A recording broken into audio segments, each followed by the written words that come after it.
Can you hear me okay? All right. Well, first of all, thank you all. Welcome parents, PTA members, everyone here for a really special night to honor our Reflections Award of Excellence winners. We're excited to all be together, and we're really excited to recognize the work of these talented kids in the back of the room. Thank you for whoever did that. My name's Lori Stanziola. I'm the chair for the Reflections program through Shawnee Mission Area Council PTA, SMAC PTA. And I have the great honor of getting to see all the work that wins at the school level and get that judged and determine our winners for tonight. Before I go too far, I want to recognize some of the people that are here helping us tonight and that have helped me make this program work. First of all, Dee Wright. She is the SMAC PTA Citizenship Chair, but she is also kind of my partner in crime every step of the way. And she's responsible for getting our medals tonight and also for the refreshments you guys will enjoy afterwards. So thank you. Tash Davis is somewhere around here. She might be outside, actually. Where's Tash? Thank you, way in the back, yes. She's the SMAC PTA co-chair, co-president, rather, and she is also a secretary here at the Center for Academic Achievement and has been vital in helping us get the space secured and doing things like proofing our program and just making sure everything runs smoothly. So thank you, Tash.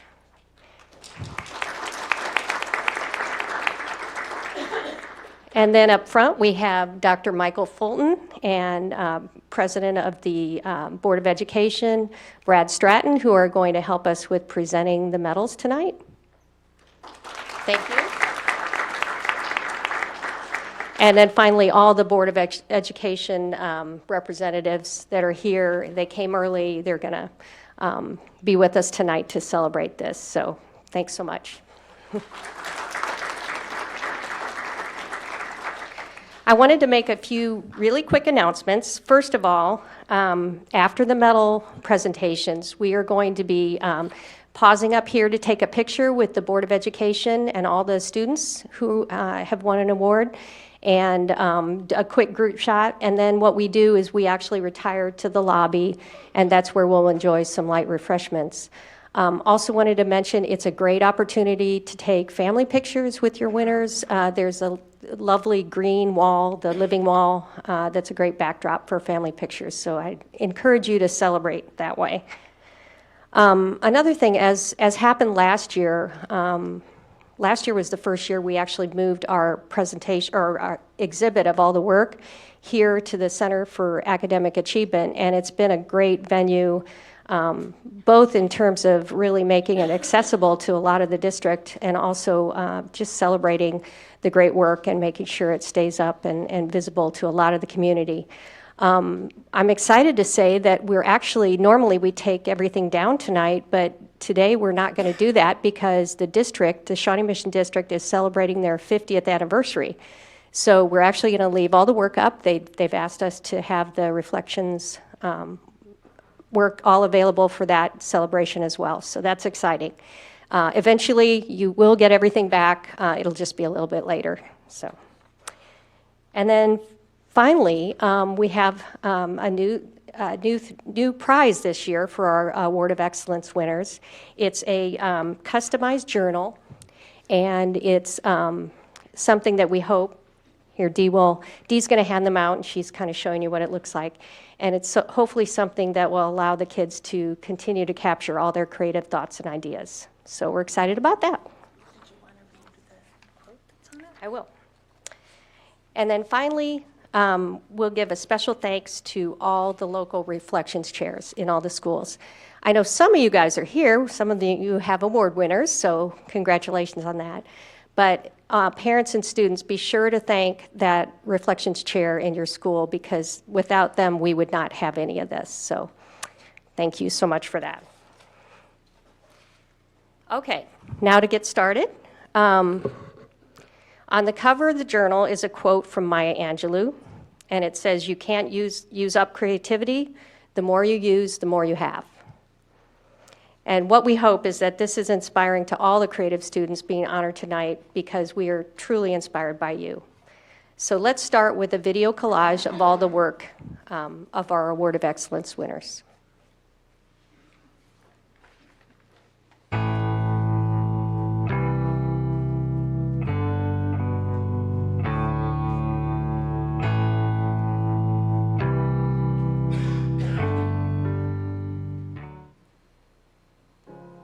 You're broken down and tired of living life on the merry-go-round, and you can't find a fighter, but I see it in you, so we gon' walk it out.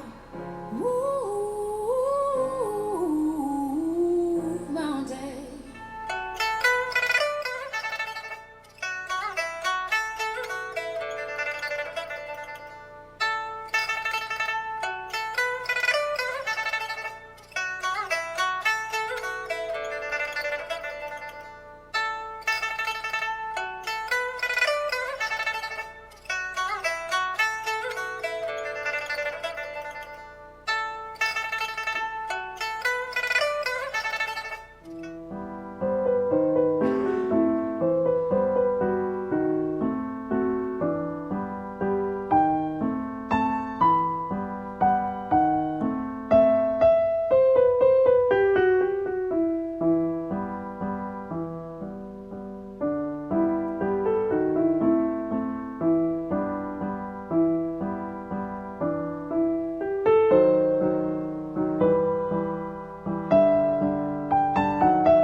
Better hurry, 'cause I'm leaving soon. Sorry, can't save me now. Sorry, I don't know how. She has a dream, though it may seem she's stupid. She's just a kid going to school. What now? Hi, this is Elle. What do you want from me now? Nothing. I want to apologize, for today. Go away, this isn't time for pranks. Oh, and tell Riley the next time I see her. No, Riley isn't with me. She leaves when she's in a movie. I'm sorry about what happened today. I really do, you really do look really pretty with your new stuff.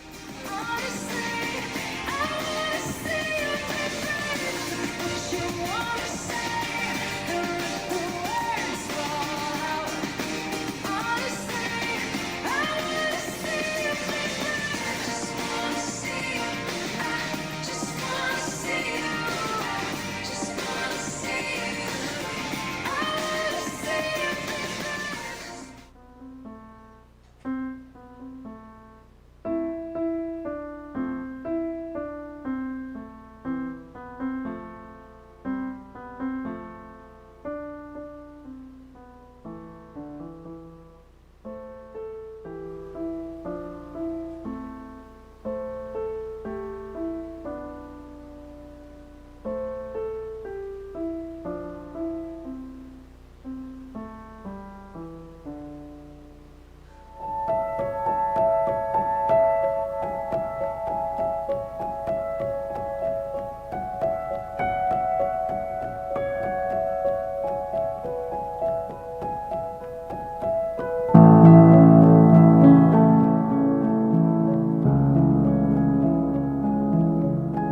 All right, now to honor each of our recipients.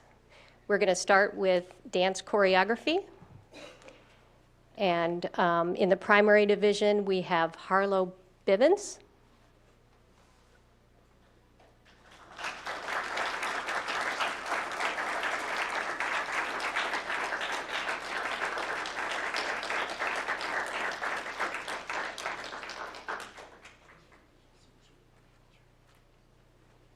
And Claire Martin for intermediate division. Harlow? Oh, yeah, everyone please stay up. Sorry. And Molly McCracken could not be here with us tonight, so. For film production excellence, we have Ellie Burgess, intermediate.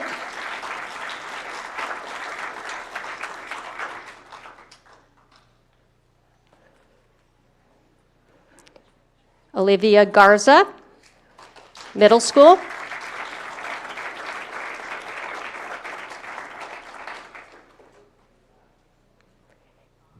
Ashley Naiman, high school.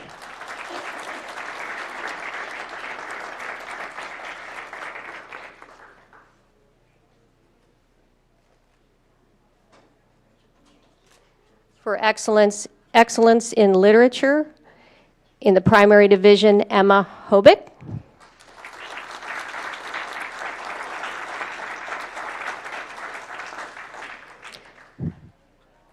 Brendan Few in the intermediate.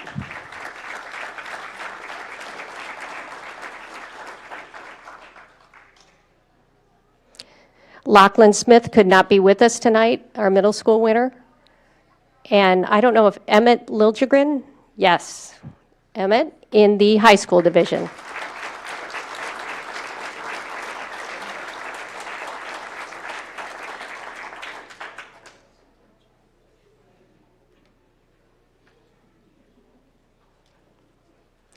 For excellence in music composition, Jiha Bhavsar, primary.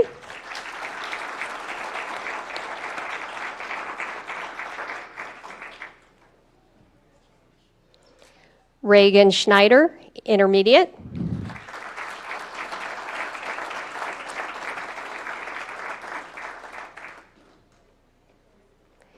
Isha Bhavsar, middle school.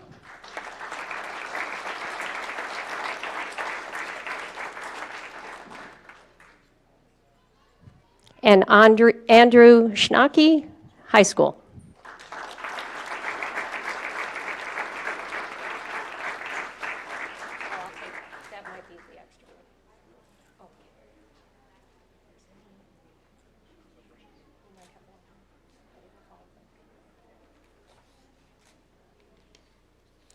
For excellence in photography, primary, Katie Barnes.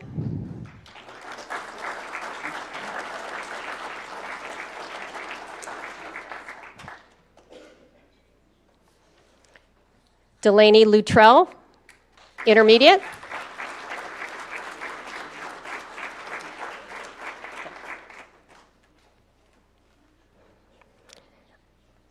Oliver Whitman will not be with us tonight, but we have Nia Duvall, high school.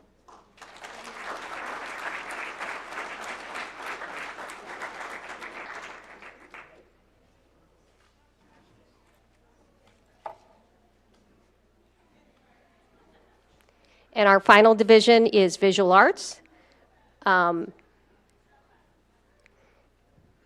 Is Lauren Watts here? Or it should be Eleanor Watts, actually.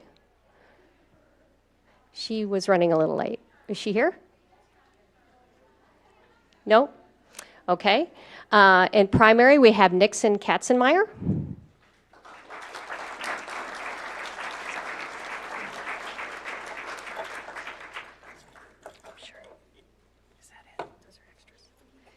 Ari Connor, intermediate.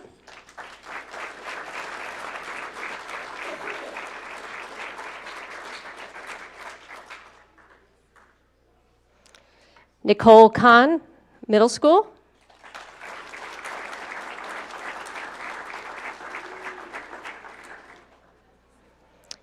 and Olivia Downey, high school.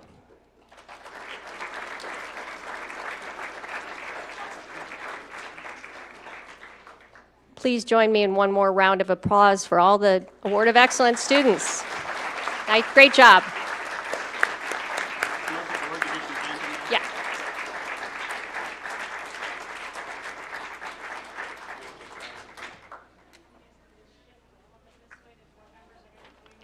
While they're lining up for a picture, because I want to be efficient, I also want to mention one more thing, that next year's theme is I Matter Because. So everyone can start thinking about that. Do you hear that, kids? Next year's theme, I Matter Because. Could you also mention to them that the music, because sometimes they don't know that the music that was played while yeah, but they don't know that's, you hear the dancers with other music, it's so good. You assume. As you guys are taking pictures, Dee just wanted me to mention that in the video that, which also will be available on the SMAC website in a little while, know that unless it's accompanying one of the videos or the dance numbers, that music is original to our award-winning students. So it's pretty impressive. All right. We good? All right, we'll head out to the lobby and enjoy some refreshments and take some pictures. Thank you so much for coming again.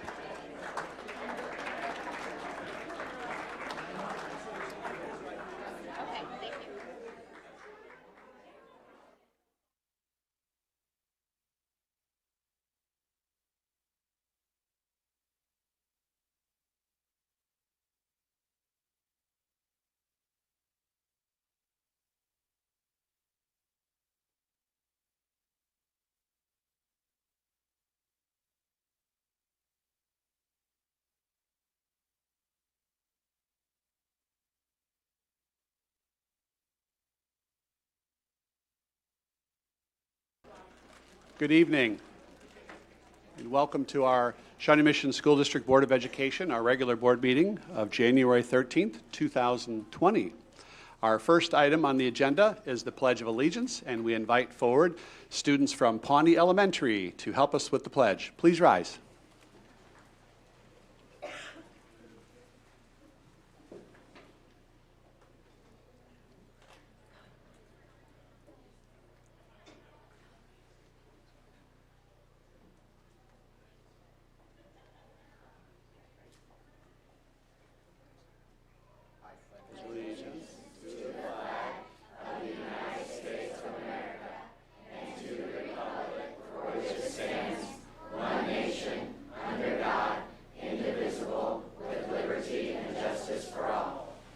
Thank you. Well done. Mr. Green, would you like to introduce our guest tonight? Good evening, everybody. I'm Justin Green, principal at Pawnee, and since we're at a meeting of elected officials, I invited the Pawnee Student Council elected officials here this evening to say the pledge. So kids, if you'll turn and introduce yourselves to everyone. Can they go to the microphone? Yeah. How about that? Come on over, kiddos.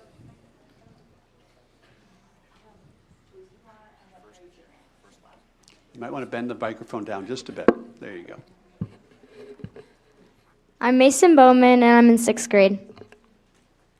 I'm Alex McGreynolds, and I'm in 6th grade. I'm Lydia Parton, and I'm in 6th grade.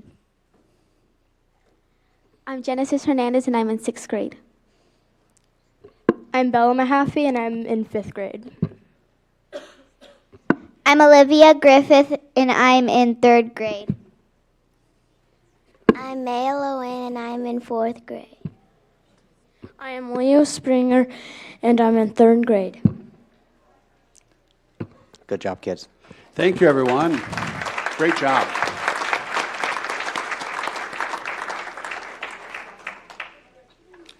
Seeing as this is the first meeting of the new calendar year, our first item after the pledge is the oath of office for each of the board members that were elected or re-elected to office. So we'll have board members come forward to take the oath.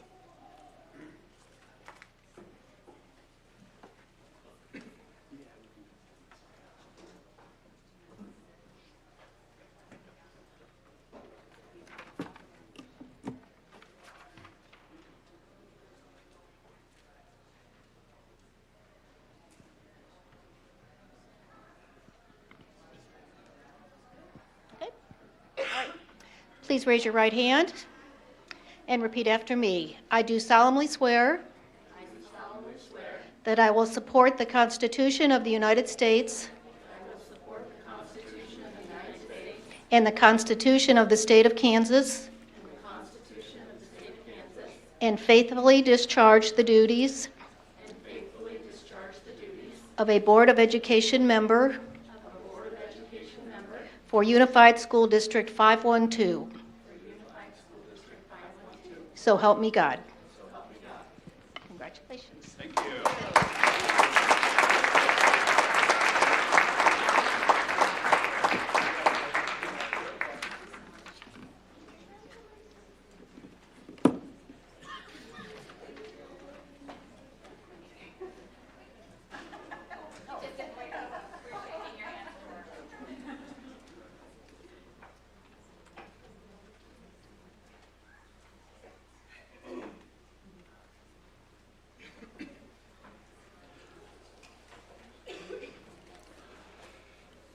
The next item on our agenda is item 1.04, and it's the adoption of this evening's agenda, and I'll seek a motion to adopt. So moved. Thank you, Mrs. Goodburn. Second. Thank you, Mrs. Owsley.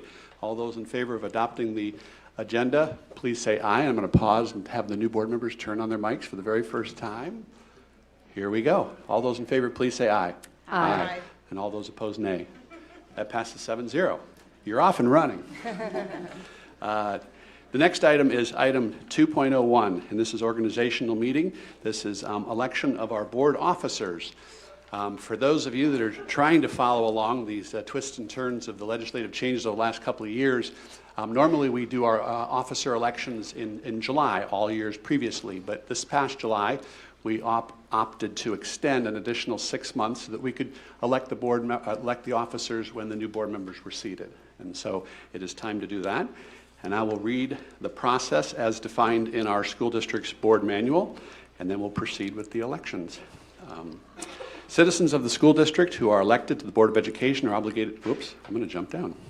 7 members of the Board of Education elect the board president and vice president at the organizational meeting. Any member of the board may nominate any member of the board, including him or herself, to serve as the president or vice president. It is the responsibility of the elected board members to fairly and impartially evaluate themselves and other board members to serve as board officers. In addition to their legal responsibility, board officers represent the board and the district to the public and shall always present the best interest of the district ahead of any individual interests. The current president shall preside over the initial portion of the organizational meeting to elect officers of the board. Immediately following the election, the newly elected board president shall assume office and preside over the remainder of the meeting. The remaining statute officers for positions will continue to be elected, and tonight we will be doing president, vice president, and the SMAC PTA representative. And I will jump down to voting will be conducted by written ballot, which is distributed and collected by the board clerk. A written ballot is to contain the names of all board members nominated for the office. Board members who participate remotely in such a manner shall do so if they can be heard in the proceedings and can be clearly heard by the other attendees. Each board member may cast 1 vote or may abstain. A vote of abstention is a no vote and will be recorded as part of the total. Once all votes have been cast and submitted to the board clerk will then read the ballot, including the name of the voting board member and the vote cast. To be elected, a candidate must receive 4 or more of the votes cast by the board members then in office and present for voting. A candidate can withdraw at any time for subsequent vote. And we're dark. Someone lean on a button? There you go. Thank you. The election of board president, vice president shall follow the same procedure as described above. Board officers shall serve a term of 1 year or until a successor is elected. Officers are not term limited. And with that, we have a process where board members were asked to submit in writing nominations. And the nominations forms were turned in to me as the president, and we now will vote on those that were nominated. And we have 1 nomination for president. Mrs. Owsley has been nominated. So the first thing I'll do is ask Mrs. Owsley, would you be willing to be considered for a candidate as the board president? I am. All right, thank you. And I'll turn to other board members. Are there any other nominations from the board? Seeing none, I will ask for a vote of acclamation. Consensus. Consensus. All those in favor, please say aye.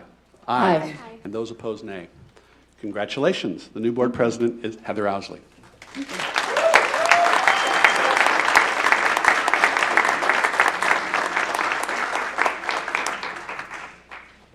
Okay, on that note, we have a similar situation with the position of vice president. The individual nominated is Dr. Sinclair. And so I will ask you, Dr. Sinclair, are you willing to serve as vice president? I am. Okay, and I will also ask for a vote of consensus for Dr. Sinclair, or a vote of acclamation. Can I ask for I actually have a point of clarification, I guess? I don't know. Sure. Point of clarification. Is there, so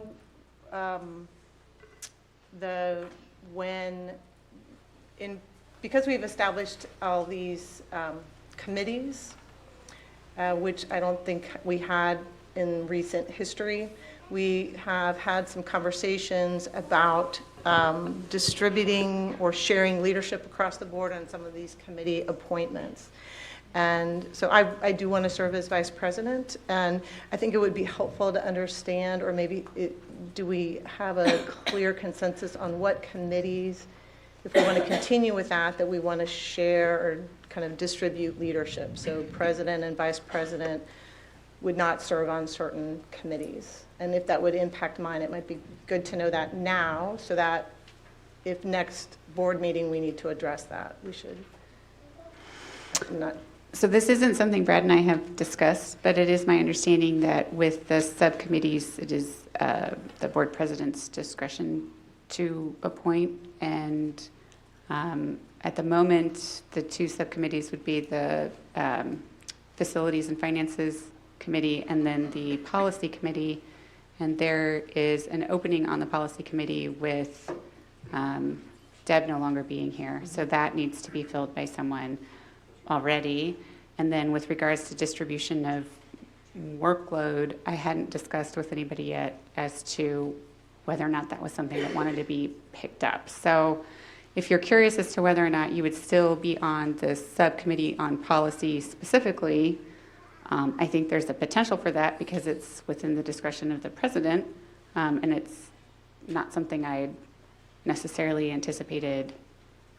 I wasn't coming in to strip anybody of any assignments. I was just more who is willing and available to see. I was going in the direction of if we need to think about that for next week. Yeah. Do we need to talk about, because there's also the legislative committee, which I'm serving on, and the KASB.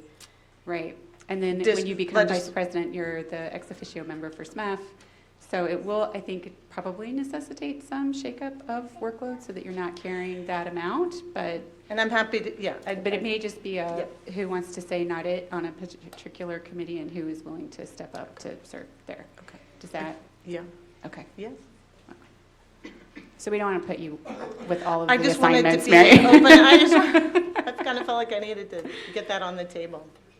Okay. Are there any other nominations for vice president at this juncture? Okay.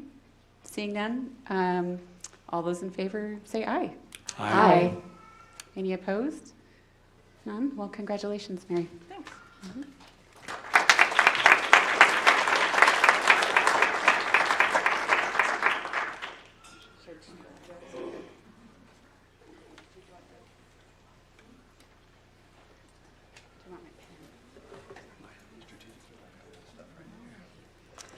Okay, so welcome aboard, everyone.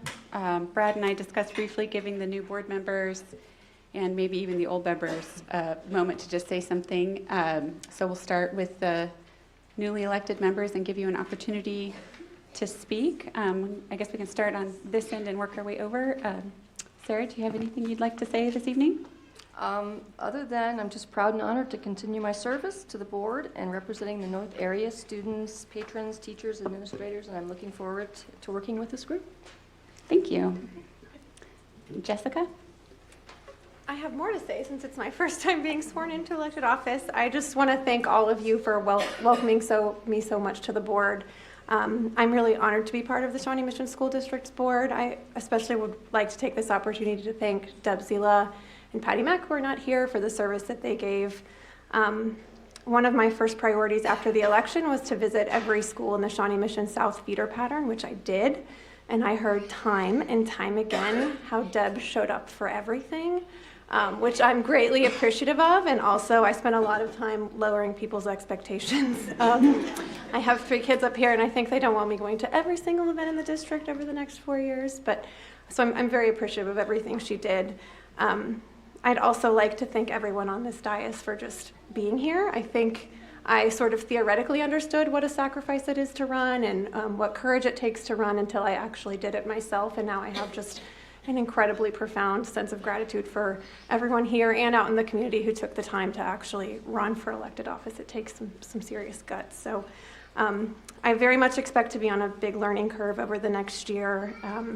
I pride myself on asking not only the right questions, but lots of questions. So thank you to Dr. Fulton and so many others who've been gracious as I've done that, even just over the last couple of months. And I would be remiss not to thank some of the people who helped on my campaign. My treasurer is out there.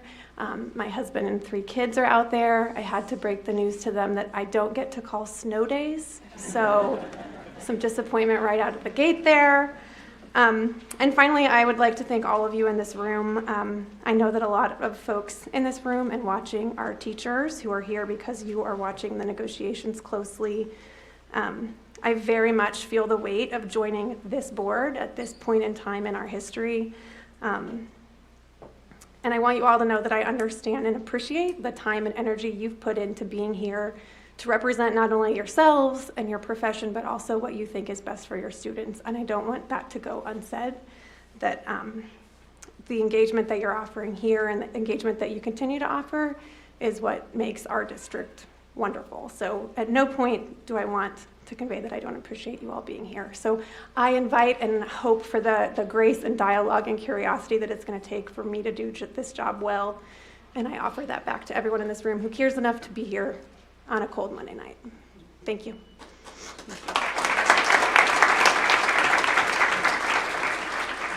Jamie, you're up. Okay, great. Well, I want to give some shout outs.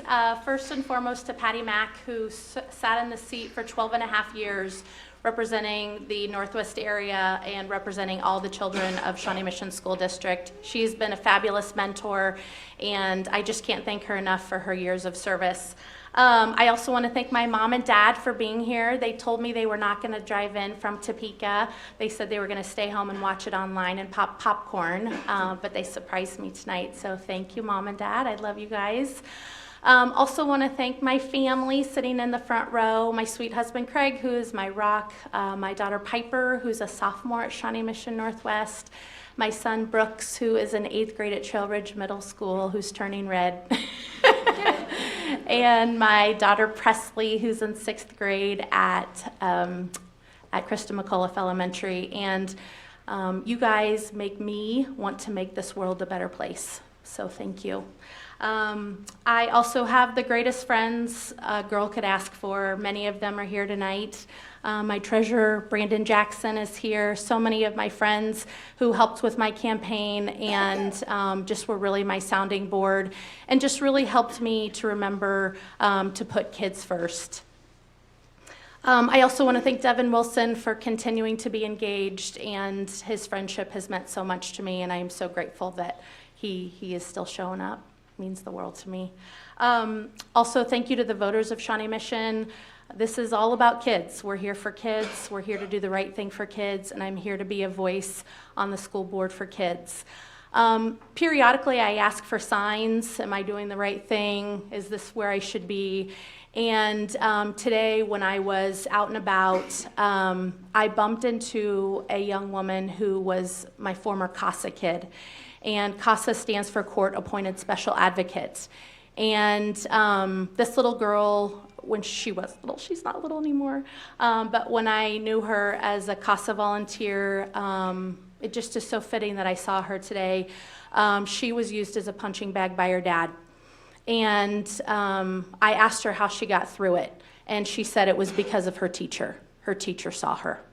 So please know, teachers, that I have the utmost respect for you, and I thank you for all that you do every single day for all kids. I just want to conclude and read something by Maya Angelou. This is kind of how I'm approaching this board and how I sort of approach life. She said, "I've learned that whenever I decide something with an open heart, I usually make the right decision. I've learned that even when I have pains, I don't have to be one. I've learned that every day you should reach out and touch someone. People love a warm hug or just a friendly pat on the back. I've learned that I still have a lot to learn. I've learned that people will forget what you said, people will forget what you did, but people will never forget how you made them feel." Thank you, Shawnee Mission.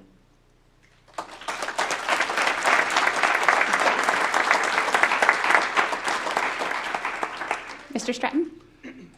I want to say thank you to all those that decided I should do this another term. I'm more than honored to do it. It's a volunteer role that each of us spend an incredible amount of time serving on this district, and many of us have been doing this well before our service on this board. That's how we began to become interested in this role.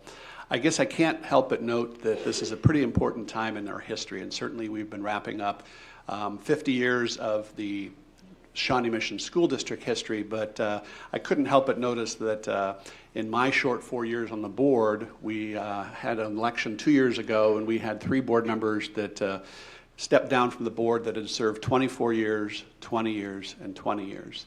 And then in this past election, we've had 2 board members that stepped down and served 12 years and 12 years. We now are a board that 5 of the 7 of us have served less than 2 years. And with Mrs. Goodburn at 8 years and mine at 4 years, we are a very young, new board. But I'm very confident that we're the board that can help begin to mold the next 50 years. And I couldn't help but think after that incredibly crazy football game last night that perhaps team is the word that I'll use. We're already gelling as a team. We've had great dialogues, great conversations. We're working together, and as a team of 7, I look forward to the next year. Thank you.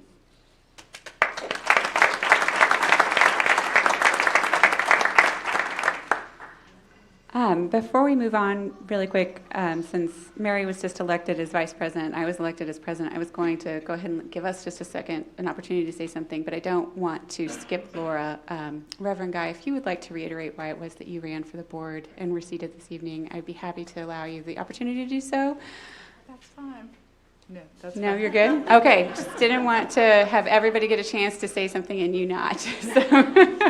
So Dr. Sinclair, if you would like to say anything upon being elected vice president. I'll be brief. I'm just looking forward to participating in kind of the leadership role, supporting you and supporting Dr. Fulton as we move forward in implementing the strategic plan. I think we have a lot on our plate and a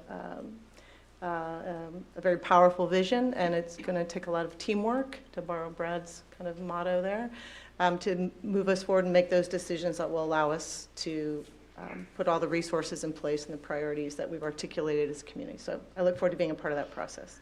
Thank you. And I'm just going to say something very brief as well.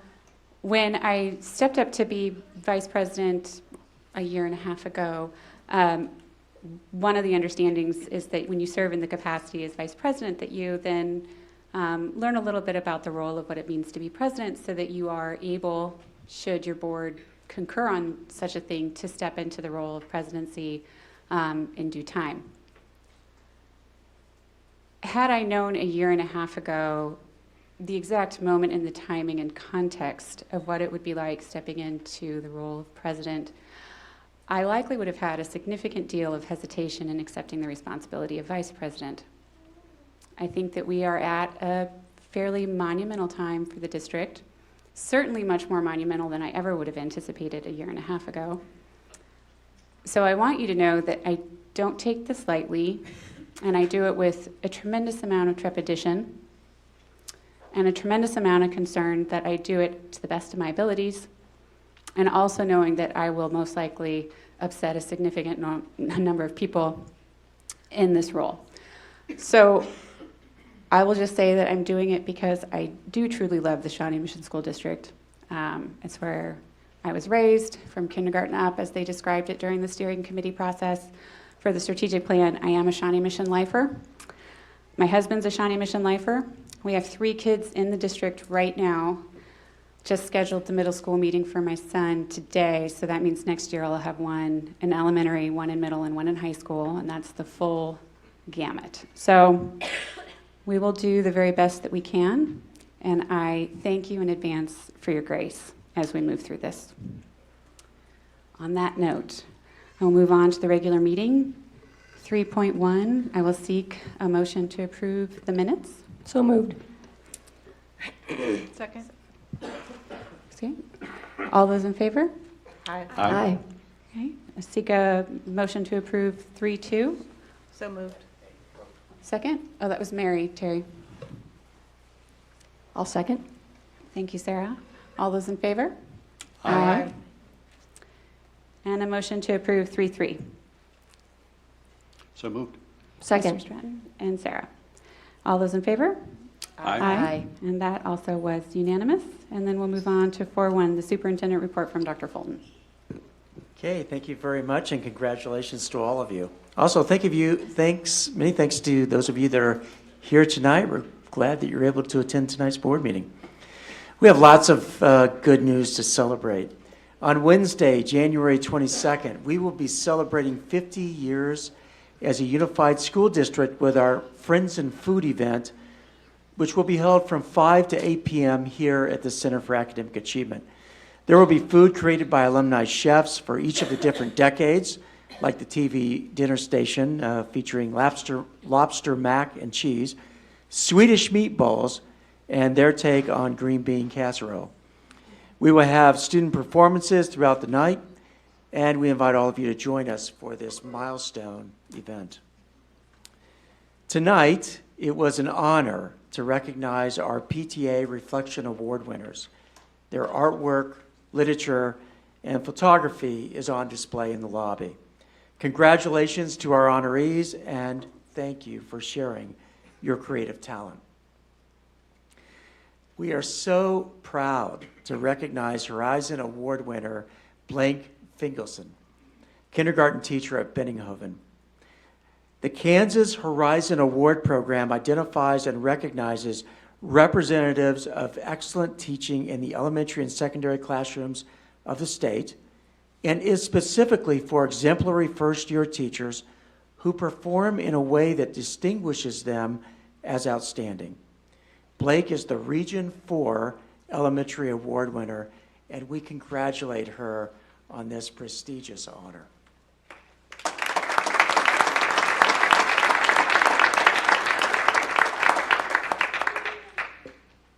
Live student broadcasts of Shawnee Mission basketball games will begin this Friday, January 17th. The communications videographers work with students to produce all aspects of a live broadcast of the girls and boys varsity games.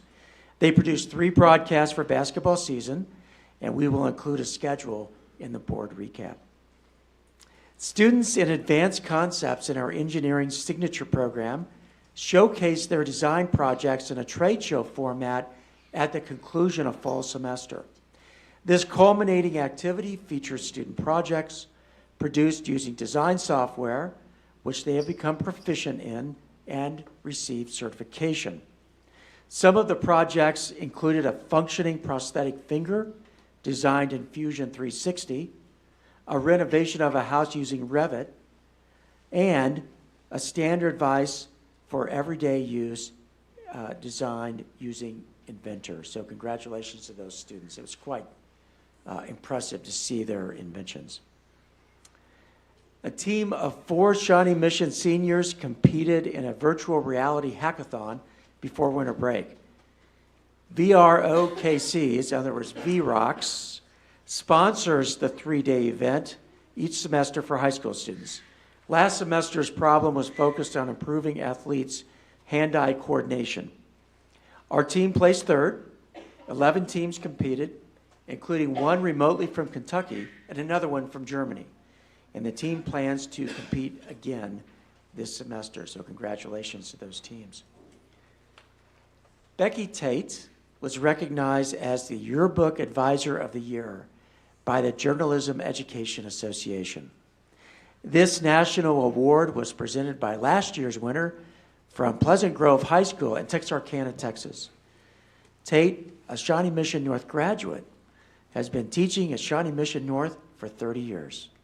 Her Shawnee Mission High School colleagues attended the announcement. Congratulations to Ms. Tate.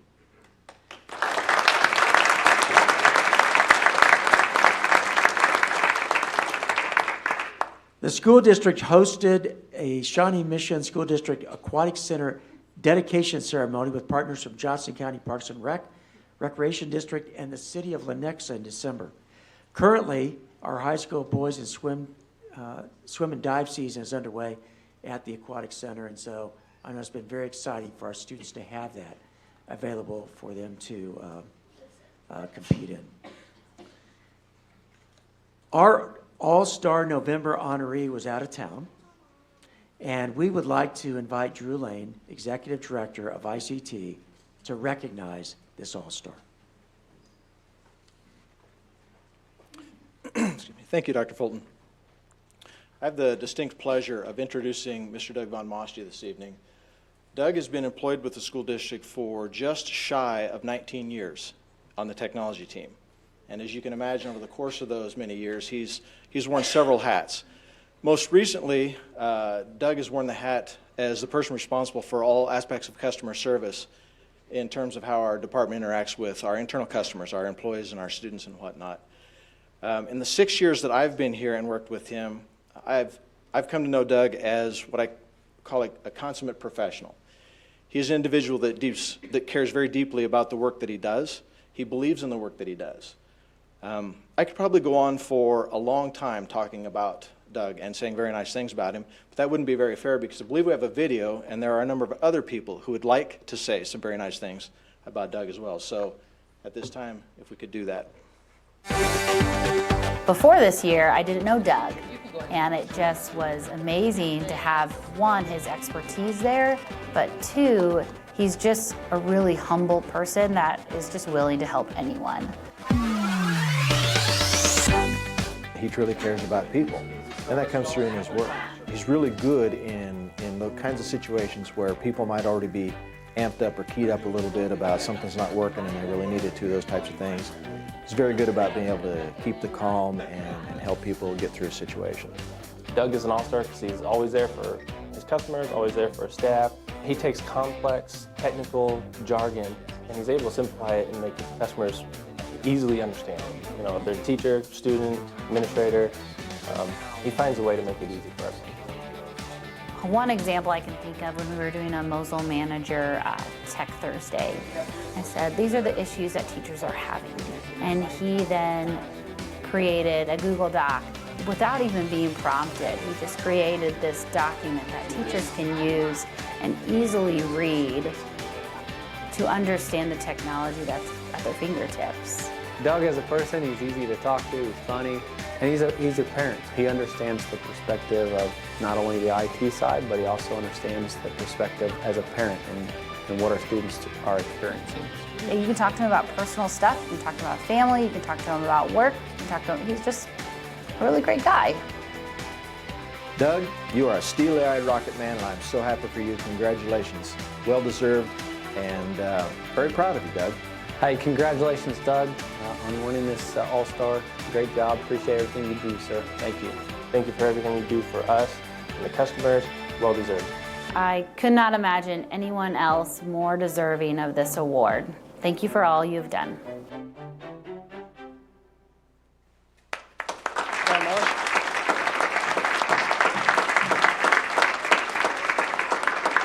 Congratulations, Doug.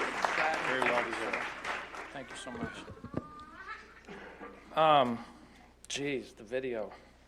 Thanks to the communication department for making me look way cooler than I really am.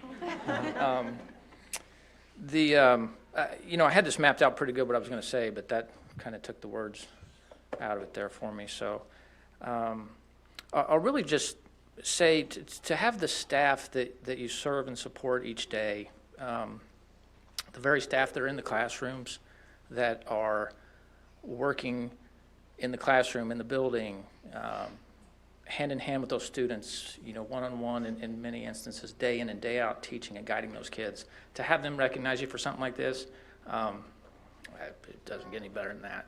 So really thank you. It's special, it's meaningful. With that said, I'm not standing up here because of my own actions. I'm part of a department of 52, 53 people, I think, we have in the ICT department. Many of those do the heavy lifting day in and day out that make it possible for someone like me to stand up here and accept recognition like this. So big shout out to the ICT folks. This is as much theirs as it is mine. So thank you.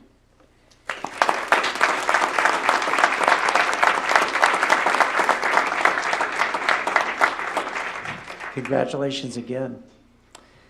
Well, we missed our December meeting because of a snow day, so I'd like to invite Ryan Horn, principal at Broken Arrow, to the podium to recognize our December All-Star.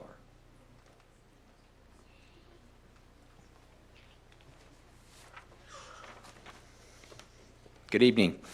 It is my honor and privilege to be here this evening to introduce and recognize Mallory Mansour, first grade teacher at Broken Arrow Elementary School. Since hiring Mallory in 2010 out of Emporia State, I've had the opportunity to watch her grow and develop as a teacher, become a wife, and later a mother twice. Mallory finds a balance to do all of these things exceptionally well. Mallory takes pride in doing things the right way. As a teacher, that means taking the time needed to plan instruction that engages and motivates her students to love learning. Time is committed to collaboration with grade level colleagues to constantly reflect on individual student progress, allowing for adjustments to be made to instruction to better meet the needs of each of the learners in first grade. She is committed to making Broken Arrow better every day through modeling an upbeat attitude and empathy for her peers. Most recently, Mallory has provided building leadership in our equity training, in which we are focusing on reflecting to create an even better school culture at Broken Arrow. And with great pride and excitement, I get to introduce Mallory Mansour, an all-star in her own right, and definitely deserving of the honor to be recognized as the December Shawnee Mission School District All-Star. So congratulations to Mallory, and we're going to do the video first, right, before she comes up. Great job, Mrs. Mansour! Mrs. Mansour is kind and nice, and she gives us good, smart stuff that we need to do. And she is the kindest, nicest teacher in the whole wide world. Her kids know that they are authentically cared for, and it's just a happy place for them. So another thing that makes her exceptional is definitely her instruction. She is solid with the explicit instruction, and she and her team do a very effective job of really diving down to meet the needs of every student and then making it a fun experience. They work hard, but they play hard. As a person, she's amazing. She is very quick to form relationships and make people feel valued and cared about. And her students, every single student walks through the door and just knows she loves them. And it's the same with parents and staff members. She's very good at making them feel valued and loved, and she's just a bright light. Every time I walk by her classroom, she's always teaching with a lot of enthusiasm and a lot of energy and a lot of excitement, and it's a real blessing for our students. So this is the progress we've got so far. It's just really just this genuine care for each kid, way beyond the academic needs, but the social, emotional needs as well, really focusing on the whole child, and it just beams from her. You just know it immediately. Mallory is someone who I feel I look up to, not only as a teacher, but as an individual. She's always willing to learn new things that are best for her students, and she's also willing to share them with us, which I always appreciate. She will send the extra note home. She will give them the extra hug if they need it. Anything from getting them, make sure they have breakfast in their bellies, to what they can do to be pushed in the classroom. She is always there working as hard as she can. Nice, exciting to meet, and she also looks pretty. Way to go, Mrs. Mansour. You're very well deserving of this honor, and we're all privileged to be able to work with you.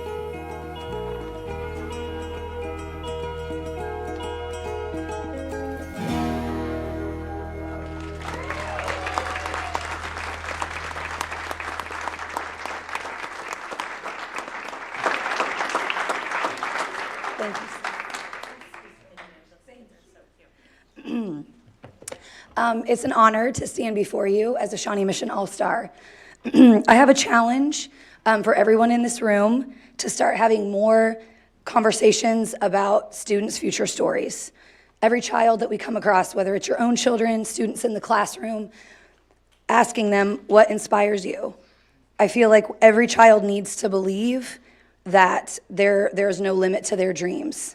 The more conversations we're having with them, the more times we're asking them, what do you aspire to be when you're older? The more that I feel like they will think those things and those dreams are within reach. So I know this because when I grow up, I want to be Patrick Mahomes. Go Chiefs. Thank you so much. Congratulations again, Mary.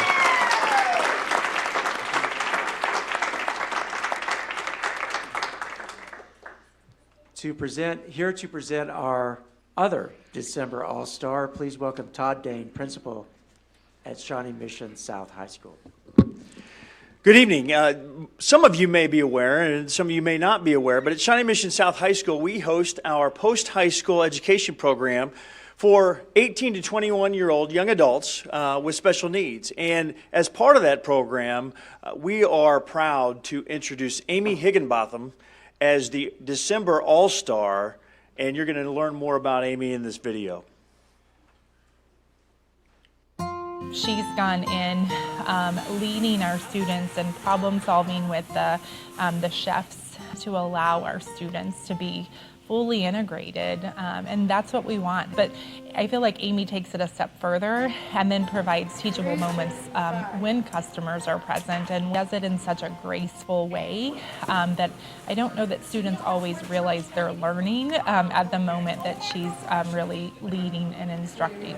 She represents the whole personality of our bake shop in the morning, and it's great to have someone with bubbly personality that understands what customer service is and that can relate that in a very special way to the students that she works with. Every single morning, she's a bright spot for anyone who walks in the door, and she's making sure things are right. But she does it in a way that the kids truly feel the accomplishment of what they're learning, and that is a special talent. She helps supervises us. She's the one who always tries to have us work with the customers. The thing about having a pair like her, they don't judge you. They like you for who you are, you know. I also like how it's good to have a good laugh with her. She kind of reminds me of Dory from Finding Dory, you know. Great. My name. It all comes down to Amy's desire to build relationships with young people. I also believe that that's part of Amy's inherent nature, that she cares about individuals and makes that learning individualized for each one of them. You can put the steps of service on a piece of paper and no one would ever understand it. But being able to lead by example and those elements that Amy's able to portray and is definite building blocks for the rest of their future. She just does some really nice soft dialogue with the students, knowing when to intervene and when to back off. And people are just drawn to her personality and her calming sense and her friendliness and kindness and her empathetic nature towards others. And we definitely hit off really well, and I'm glad she got an award. You don't find someone like her every day.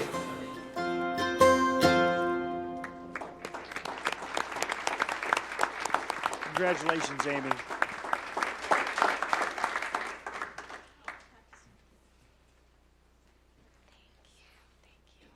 Oh my gosh. That video is everything. It just says it all. This is the greatest job. I'm new as an employee to the school district, but I've been a part of the school district for many years because both of my boys went through the whole gamut, kindergarten to high school, graduated, and but this job is just such a blessing to me. I can't even describe it.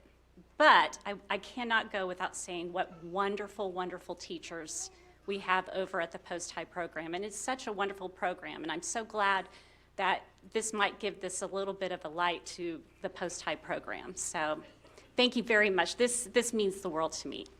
Thank you. Congratulations again. President Owsley, that concludes my report. Good deal. moving on to 4.2, board reports. Looks like I'm up first with the SMEF report, and I do not have one. So I will move on to Reverend Guy with the KASB Board of Directors report. This week is Advocacy in Action in Topeka. It's a day-and-a-half conference that KASB sponsors, so I will be going all day Wednesday and Thursday morning, and then Thursday afternoon will be the KASB Board of Directors meeting, so I'll be staying through that. So learning what I can, talking to legislators there, and finding out kind of what's on their minds as well as what's on our minds for the upcoming legislative session. Great, thank you. Dr. Sinclair, another KASB update, but the Legislative and Government Relations Network one. So I will be attending the same conference with the for Advocacy and Action. There are no additional legislative committee meetings with KASB throughout the session, but they will stay in touch with updates that all of us can, and the general public can find on the kasb.org website. Thank you. Thanks. And Ms. Goodburn, do you have anything for us with the Policy Review Committee? Just in general, we've been working through the board manual of updating that, so we should have that for everyone pretty soon to be able to look at, and hopefully on an agenda pretty soon. That's my only update. Thank you. 4.3, the board financial report, and I'll turn it over to Dr. Fulton. Okay, thank you very much. We're going to have Russell Knapp, Chief Financial Officer, come forward, and he's going to provide the monthly board financial report. Yes, good evening. These are the board reports from November. Since we were canceled in December, they just got pushed back a month. So again, this is for the first 5 months of our fiscal year. We continue to track our substitute costs. It's still running higher at this point than it was last year, approximately about $75,000. So it's trending to be over budget at this time. Again, we still have about 6 months to go on that. But on a good note, utilities and student transportations are trending a little bit less than budget at this time. So let's hope for a good winter, and maybe those utilities will hold out. That's really all. I'll have the report on the Novembers if you have any questions. Thank you. Thank you. All right, and now we're moving on to 4.4, which is public comment. I have not drafted a concise version of what you'll find in the board docs yet. Brad had his kind of down. In the meantime, I think for now I'm just going to read through what's there. So I'll just begin. All public comment information cards are to be submitted to the clerk at least 10 minutes prior to the start of the weekly meeting. Requests for auxiliary aids and services for persons needing assistance can be made with advance notice or to the clerk. And then in general, we have a few reminders to help speakers when making your remarks.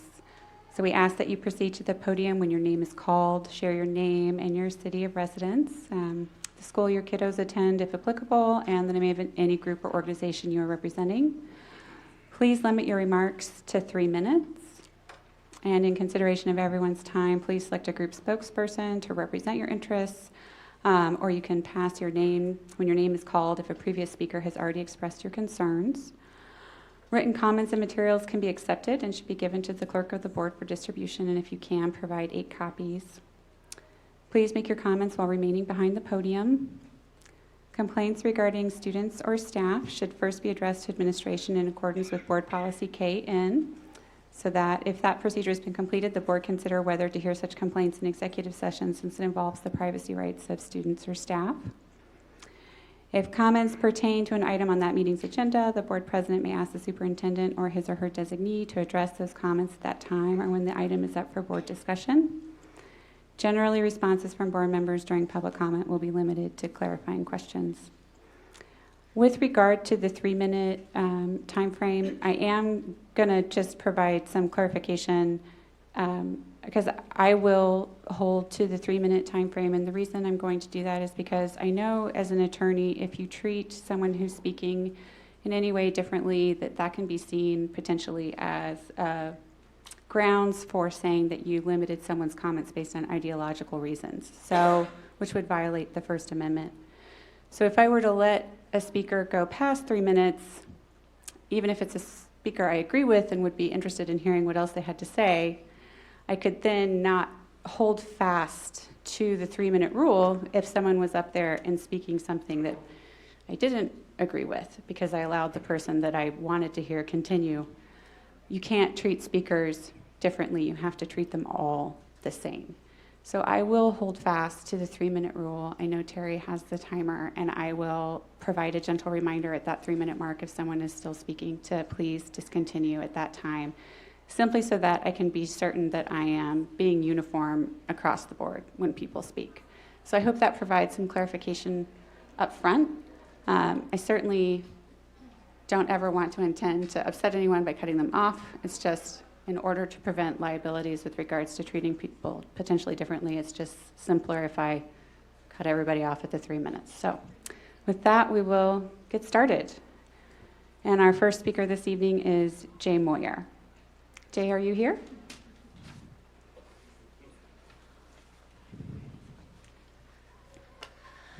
Good evening. One of my favorite quotes is from Benjamin Franklin. When asked if the country our founding fathers had created was a republic or a monarchy, Mr. Franklin responded that our founding fathers had created a republic, if you can keep it. This is my favorite quote because it is simple, yet lays out the entire blueprint for how an effective democracy should run. The United States is not a direct democracy. If it were, you would not be sitting before me today as the Shawnee Mission School District Board of Education. Instead, we have a representative democracy, a system where the people of a certain jurisdiction are represented by those elected. It works to a certain extent, except when it doesn't. I would argue that the way we elect members of the SMSD Board of Education is not appropriate. As the board, you all serve a specific purpose, a duty to students, parents, faculty, and most importantly, teachers in the Shawnee Mission School District.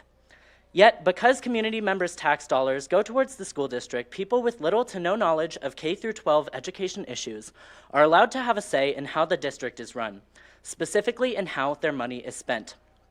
As I sat in this very room last Thursday during fact-finding, and I listened to the legal counsel for SMSD present only the facts that worked in the school district's favor and twisted words in a feeble and arguably inefficient attempt to seemingly antagonize NEA-SM, I continually asked myself the question, why is this an issue?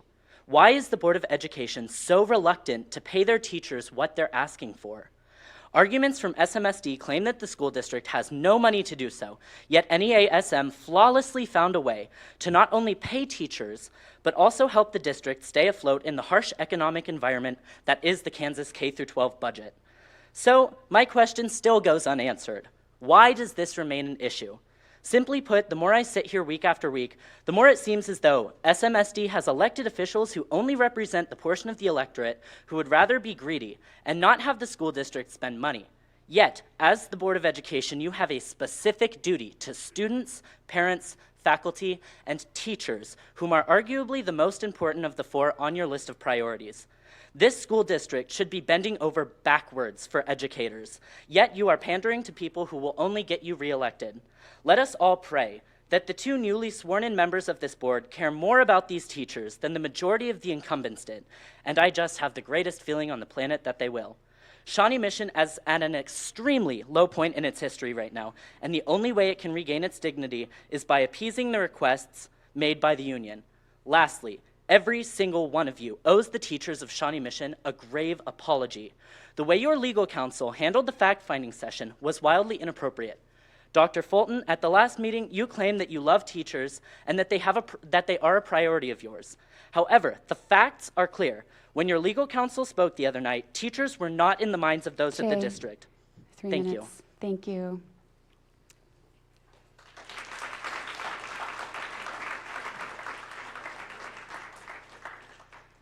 Next, we have Susan Hallstrom.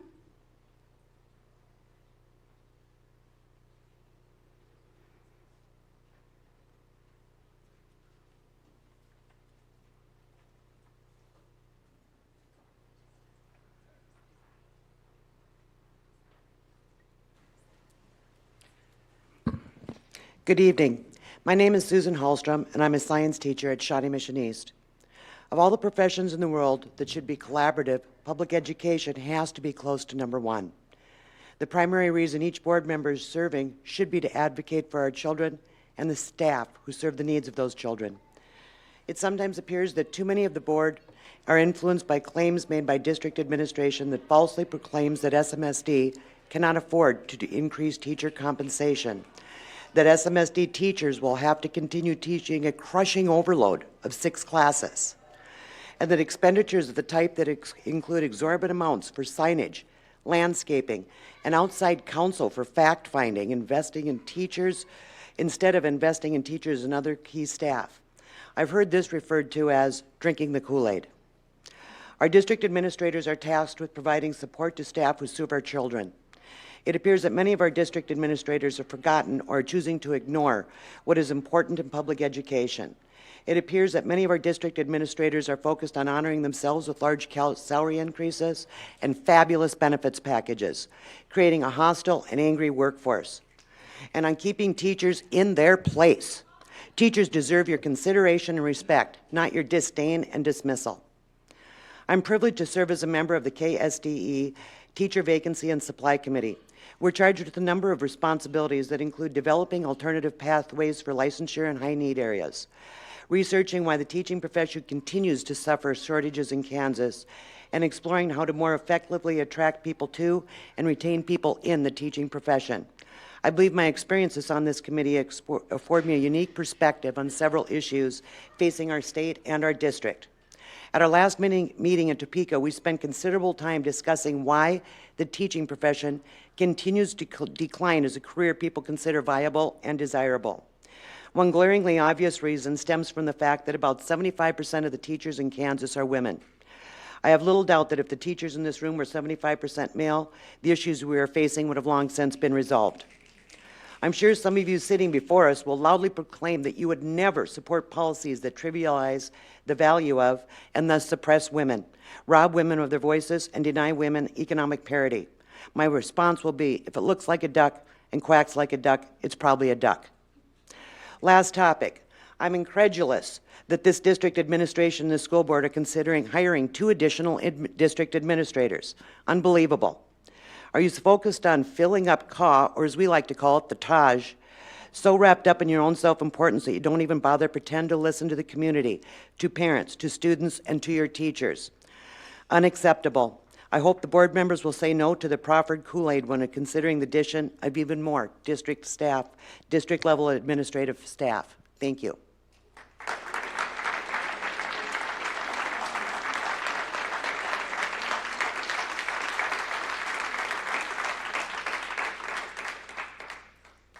Next, we have Abigail Anna Williams.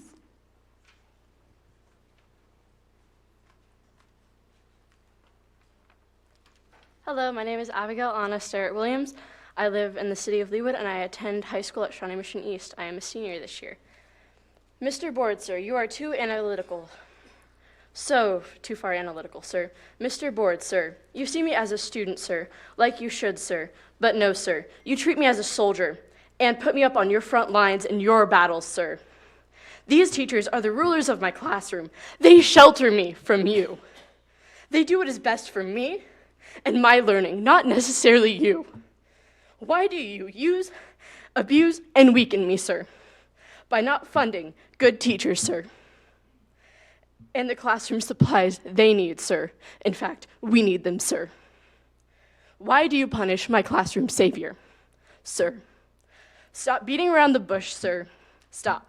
Stop denying the classroom savior, sir. Stop patting yourselves on the back, sir. These classroom saviors can and will leave you, sir. We are the students who stand for our teachers, sir. They teach us and not you, sir. Thank you.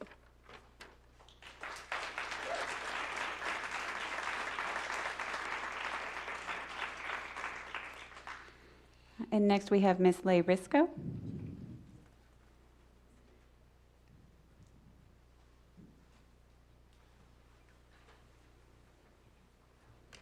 Good evening. I was a Shawnee Mission K through 12 student, and I've taught at South for 9 years. I knew in second grade that I wanted to be a teacher. While studying at East, I spent afternoons gaining experience as a future educator in ELL classes at Mission Valley and third grade class at Briarwood. I began my high school Spanish teaching career in San Diego, in a district where, like most districts, teaching 6 classes is optional, and you are paid to take one for the team. I moved back from San Diego to my Shawnee Mission roots in 2007. A huge factor in my decision was returning to the district that raised me. In the time I have taught Spanish at South, our AP program has grown from 7 students to 50. I have been nominated for my Buildings Teacher of the Year twice. I have served as a mentor teacher, sponsored numerous clubs, am the World Languages Department Chair, but I am no different than my colleagues who I see every single day going way above and beyond for students. But what we are doing is not sustainable, and it's not what is best for kids. A colleague told me a couple months ago that she skips bathroom breaks because she knows she'll catch students vaping, and she just doesn't have the time to write them up. We no longer have hall supervisors or study hall, which was the district's attempt to save money and a big reason why we teach 6 classes, which happened overnight. I don't recall an ongoing study to ensure the feasibility and sustainability of moving to 6 classes. We teachers have analyzed the feasibility of 6 classes for 5 years and have provided you with numerous examples of how long it takes to grade hundreds of essays. Truly personalized attention is not feasible. When you claim the union's notice did not identify that they were seeking a move to 5 sections taught at the secondary level, but rather identified that they were seeking plan time every day, this is evidence that you have no idea what the reality of our workload is. When we teach 6 sections, this means we don't have a plan period on a block day. This means we are in front of students from 7:40 to 2:40, with the exception of our luxurious 25-minute lunch. To apply what we are learning through deep equity and to meet the strategic plan goals, we must establish and maintain relationships of trust and vulnerability. This takes time, and it takes teachers who are not unsustainably worn thin. I know some of you were not even on the board when these changes took place, but you are now. You were elected for this very moment, not only to show Shawnee Mission teachers that we are a valuable investment, but to show our legislators and taxpayers that investing in the adults who will carry out the strategic plan is a top priority. You are in a position to restore trust that has been eroded through this process. I beg you to come and truly engage with what is happening in our buildings, and I beg you to use the extra money to reduce workload, class sizes, and pay the front line that has been taking one for the team for far too long.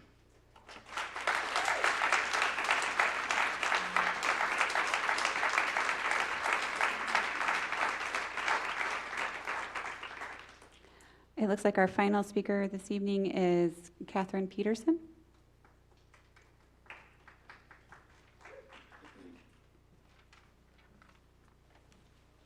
Hi, my name is Katie Peterson, and I'm a senior at Shawnee Mission East High School.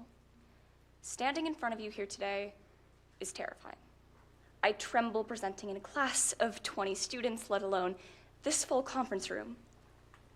The only reason why I'm able to be here today is because my teachers inspire me. These are amazing people who work hard every day to ensure my success, as well as thousands of other students. If our teachers are overworked or underpaid, it is not only harming the teachers, but the education that I and every other student will receive. These students include my friends, my siblings, and the future of our country itself. Teachers are some of the most important people in our lives. They lead us to important discoveries about ourselves, like what we want to be and what we can do for those around us. This meeting holds a lot of significance. Its outcome may determine if we as students lose our amazing teachers from our school district. And as a result, we lose our opportunities to grow, to learn, we lose our important role models, and our outstanding education that everyone should be able to get. Investing in our teachers is investing in our futures, and just genuinely great people.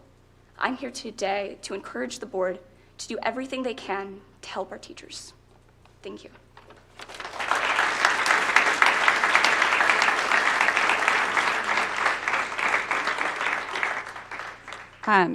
Thank you, everyone who spoke this evening, and who attended and kept it within the 3 minutes.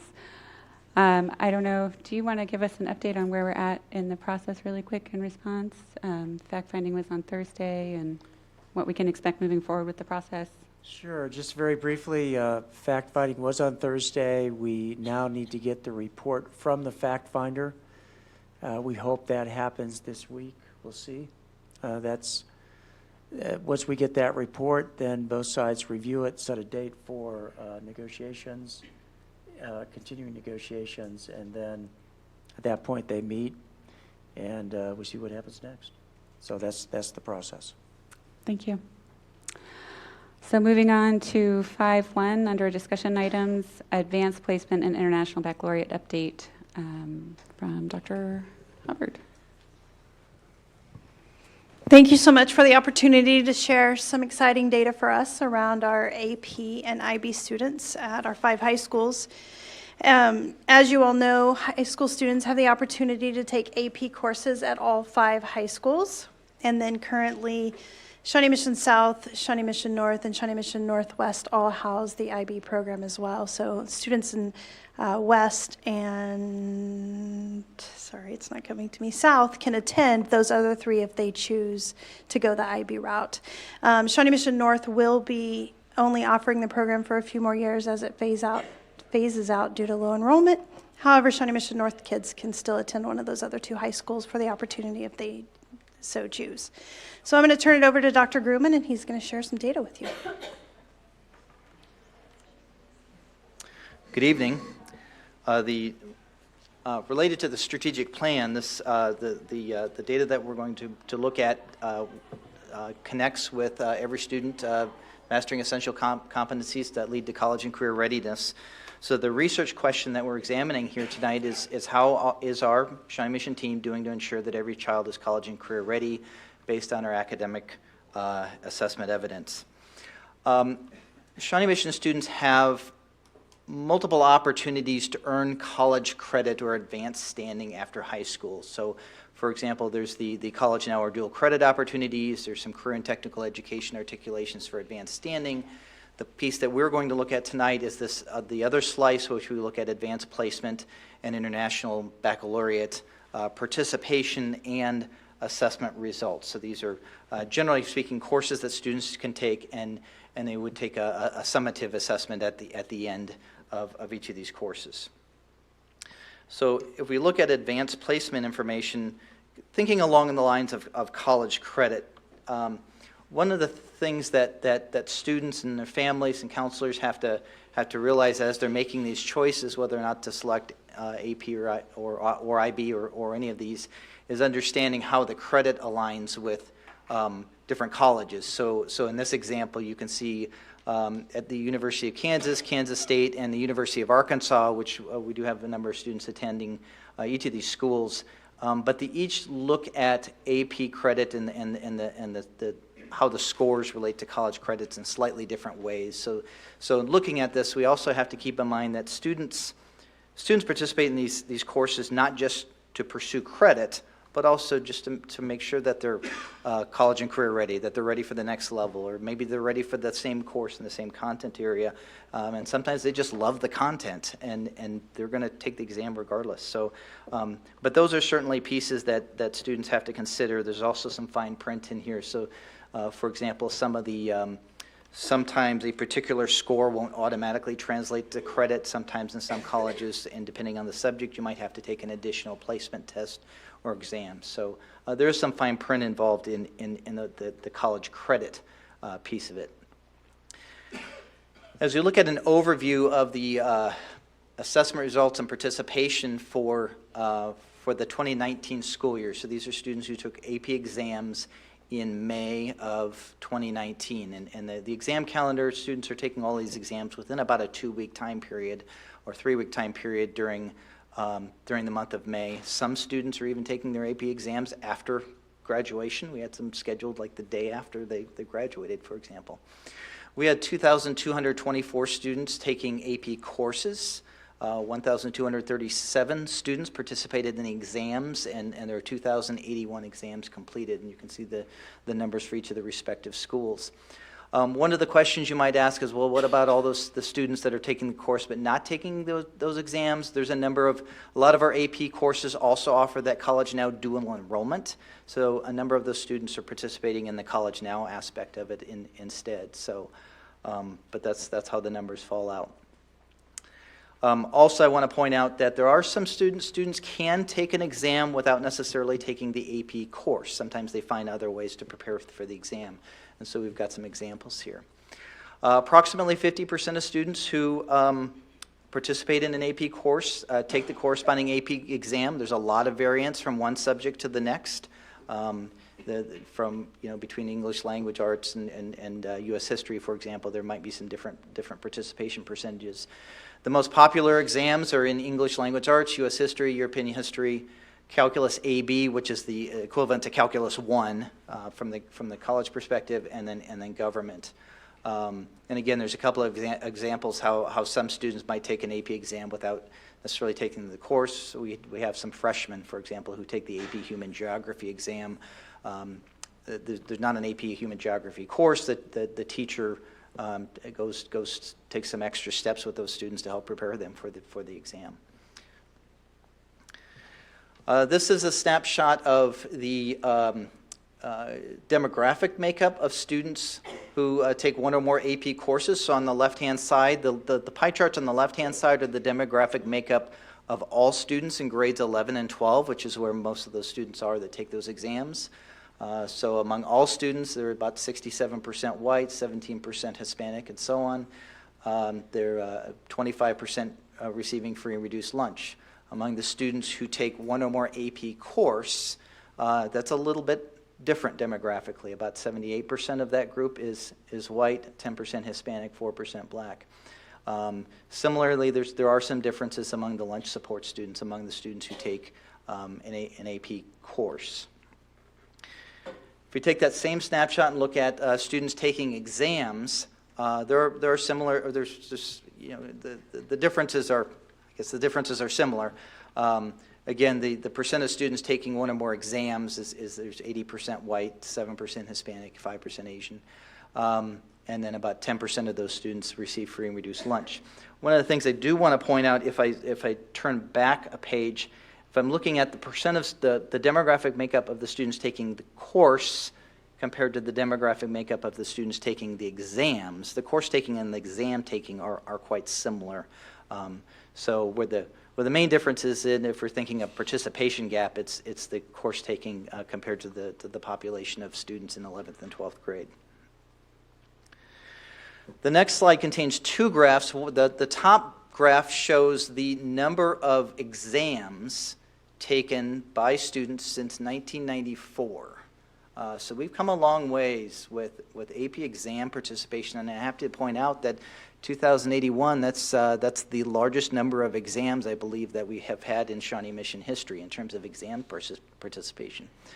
Another piece in this history that I think is remarkable is around 2008, there was a point at which we made a decision to have students. What we did at that point is said students had to take the exam if they wanted the AP designation to appear on the transcript. That was around 2008. Around 2013, we discontinued that practice, and so students aren't penalized if they take the course. They get AP on their transcript. They don't have that condition on there. What's remarkable to me is that AP exam participation has continued to either remain steady, or in this case from this last year, that exam participation has actually gone up. So that change in practice didn't change the numbers. In fact, the numbers have continued to go up. The bottom graph shows the average score across all exams. It has been floating down, over the course of years. Now it does tend to move up and down depending on the exam participation. As exam participation goes up, sometimes that average score comes down a little bit, and then and we're continuing to examine ways to bring those averages, keep those averages up, because as you saw in the college credit attainment, for the most part, you need to have a score of 3 or higher to receive some kind of credit in a in a college setting. This graph shows a comparison of average AP scores between Kansas, Shawnee Mission, and the nation, and we're relatively close. There might be a question about whether any of those differences are significant or not. Shawnee Mission and the state of Kansas have sort of traded places over the years in terms of where they are in terms of average score. One of the things you have to think about too with the average AP score is that is the combination of all scores across all subjects. And so if so the English language composition, your American history scores, those are going to have a stronger, heavier influence on this average. One of the things we haven't looked at is the Shawnee Mission mixture of test participation, the same mixture as across the state of Kansas or across the nation, but that can have an influence too. If you have a more difficult test that has an increase in participation, and you have a test that's maybe historically looks a little bit easier, and if that mixture changes, that can have an influence on this total average as well. Moving into the international baccalaureate data, some background in international baccalaureate, because that's the one that's a little less familiar, in part because we don't offer it at all 5 high schools, is that it's based on a European model. When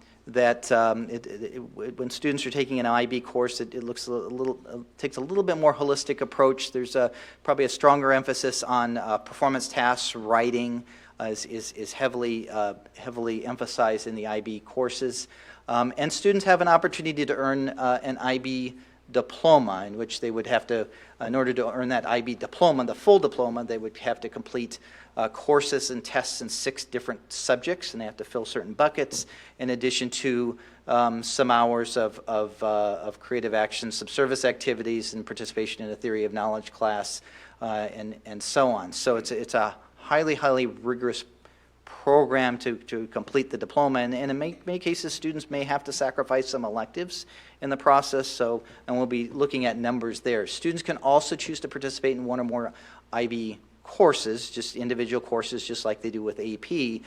Those are known as IB certificate students.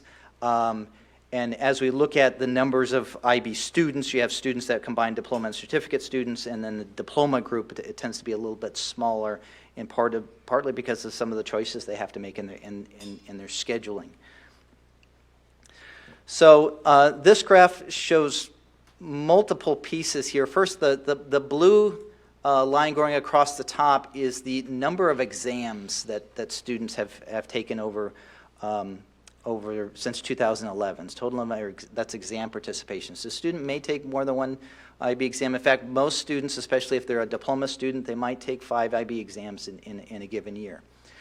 The middle line, the black line, which you see is labeled as SMSD DipCan, those are the Shawnee Mission, just the Shawnee Mission diploma candidates. So that's a subgroup of students who would earn that diploma over time. The global average is the purple line, which is about a 4.7. The scale is on a 0. The scale for IB exams is 1 to 7, and of which a score of 4 or higher would be generally associated with earning that college credit for colleges that recognize IB exams. And then the red line at the bottom is the average of all Shawnee Mission exams. One of the things I want to also point out is when you have your diploma candidates, that average doesn't pull through until the student's senior year. There's a different label, I think, when they're a junior, but that's where we get the diploma candidate averages. Whereas the average among all is all your juniors and seniors that are taking those exams over that time. So this chart talks about, again, the IB students, which includes not only your diploma candidates, but your other students who choose to take one or more IB courses. And that is actually, as of last year's, at an all-time high among students participating in the courses. The diploma candidates has been relatively steady at around 50 or 54 students in this case. And the number of students who earned their diploma in 2019 was 44. Students have to earn like I said, there's a minimum total score across all of their exams, plus the other criteria that they have to meet in order to earn that diploma. And our final slide shows the demographic makeup of the students taking IB courses. Another thing I want to point out is that students, if you take an IB course, you're obligated to participate in the exam, in part because of the exam structure. You have an internal assessment, which is like a performance test that the teacher grades, and it's integrated within the curriculum. And then there's also that end-of-year exam, and those get combined together for the student's final score. But this is the makeup of all students in grades 11 and 12 compared to student participation in those IB courses. And I stand for any questions. Does anyone have any questions? Oh, yes, Dr. Sinclair. Thank you. I have one question about the evaluation structure. Thank you for this information. Is it, has there been consideration, and maybe this is a question for Dr. Fulton, of looking at the AP credits in terms of percentage of kids who score 3 and above, that pass rate that allows them to earn credit at the university, in addition to providing kind of the trend on average score? Yeah, we very much view this as a baseline report. Okay. And I think, we kind of started this process last year, and there's a lot more unpacking to do as to why are some students taking it and others not. And also, as we begin to look at other options beyond just IB and AP for students, such as career ed certifications, that too enters into the data that we want to collect and report on in the future. Okay. But in short, yes. And the metric, the percent of 3 or 4, that is in a more detailed report that I have available as well. Okay. So I just didn't put the slide in here. I'm sure you probably have. Great question. Yeah. Excel files and charts and graphs galore that are behind all the data here. Could I ask another question, though? Dr. Fulton, you mentioned about why are kids accessing or not. So the other two pieces are, am I correct in assuming that we provide transportation from the high schools to those kids who don't have it at their high school, or that is not something we're able to provide like we do for the signature programs? Come on up. Why don't you come on up? Sorry. So we do not provide transportation to the other high schools. Okay. So it's not like we do for the signature programs. We're not able to do that in that piece. So that would be a budget. It would be a budget item. Fiscal impact to consider that. Lean to Dr. Atha here. I think it could absolutely be considered. I think it could be something we could consider in the future. That's actually, I think, as we go into our real world learning task force work, It'd be just a full transfer. that is an issue that we're going to have to discuss, is how do we provide equitable access to all students to a variety of programs. Some of these can be offered at the high school level, or at their home high school rather, but it's very difficult to offer everything at one comprehensive high school. You're going to have center-based programs like the ones that we have here, or in other locations. So that's gonna be an issue of designing the programs, providing access to the programs, and then making sure that we can afford what it is that we start. Okay. And I would just add to that we have a lot of programs, now we're talking about IB and AP specifically right now, where kids are not transported, that if we're going to look, we should be looking across all of those areas. Auto, welding, sure I'm missing some others, but off the top of my head, we have several that we are not currently doing. Okay, thank you. Reverend Guy? So do we have any data yet on why Hispanic and Black students are so underrepresented in these? Do we know yet if it has something to do with the financial obligations? Because isn't there an additional fee for AP? So there is a fee associated with participating in any of those programs. So an AP exam is about $100 per student, an IB exam is about $120 per student. Principals try to, as much as they possibly can, make sure that finances are not a barrier for students that are interested in those courses. So I'm sure they look for ways. The College Board for AP exams has a fee waiver available. I don't think it's a fee reduction. So there are ways to make sure that that's not a barrier. But there's a number of other complex issues, even looking in the pipeline for students. For example, one of the things we should be looking at is, in order for a student to take like the IB SL math course as a junior, they need to be in Algebra 2 by the time they're a sophomore, geometry as a freshman. So some of these demographic differences, we have to look further back in terms of student readiness as well. So there's a number of things to consider as we look at this on a student by student basis. But these gaps appear in other ways. Another thing we have to think about is student college aspirations and what they're, are they expecting to go? Is that something that's in their mindset too that we need to continue to work on? Is that this like this wanting to make sure feel like that your dreams can come true kind of thing that we heard earlier. So it's a complex question. I just want to add, this particular school year, so it's not reflected in this data, we took the financial cost of any AP course really off the table. We told principals that that's not a barrier, talk to us. And I've worked with 2 high schools already to make sure that kids are aware of that and that we are, if a kid can't pay for the AP course, that's not going to be a barrier.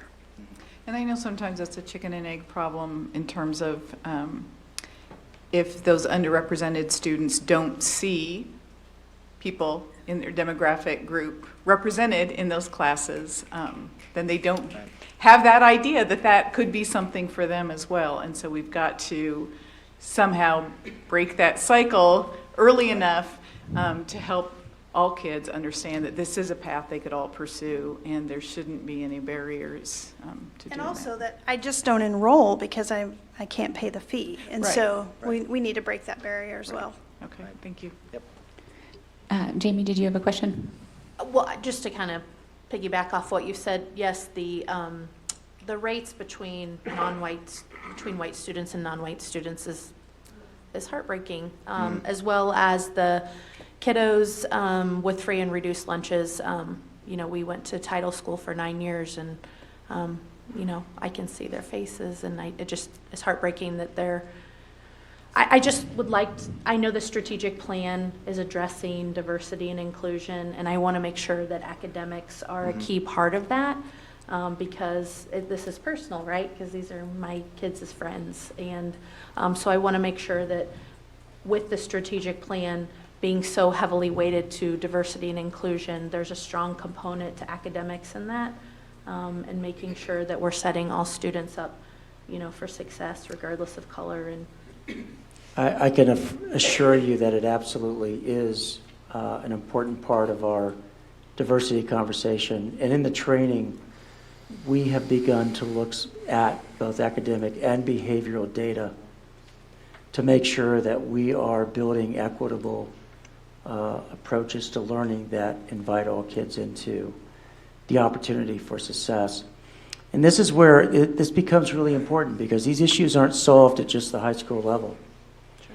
You have to start way back in the elementary years with both access to rigorous academics.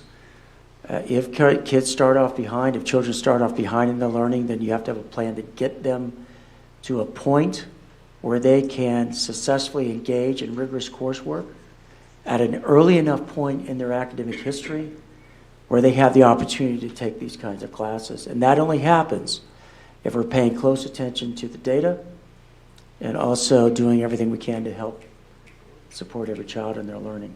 And it's a big lift. It's a big lift for teachers. And this is going to take a lot of work over time to do our very best to help every child be successful in their learning. Are there any additional questions from anyone else? Jessica? Just one. I'm just curious to know, with all of the data that we've gathered, if there's any specific plans that we plan to make based on what we've seen here. I share a lot of the concerns about the inequity between our broader student population and who's showing up in AP and IB. I'm just curious if there's anything on the near horizon that we're planning to do to address those issues. So yes, removing barriers obviously are the things that we can do right now at the high school level, but the biggest intervention that we have and that we're looking at right now is through the Kauffman Foundation, and we're working through Kauffman for a grant that we will be pitching basically Shark Tank style in May, our proposal, and we have a team of about 50 members representing all 5 high schools, pre-K-12, that is working on that idea now. And it will be measuring 5 areas. I'm going to try to pull them off the top of my head here.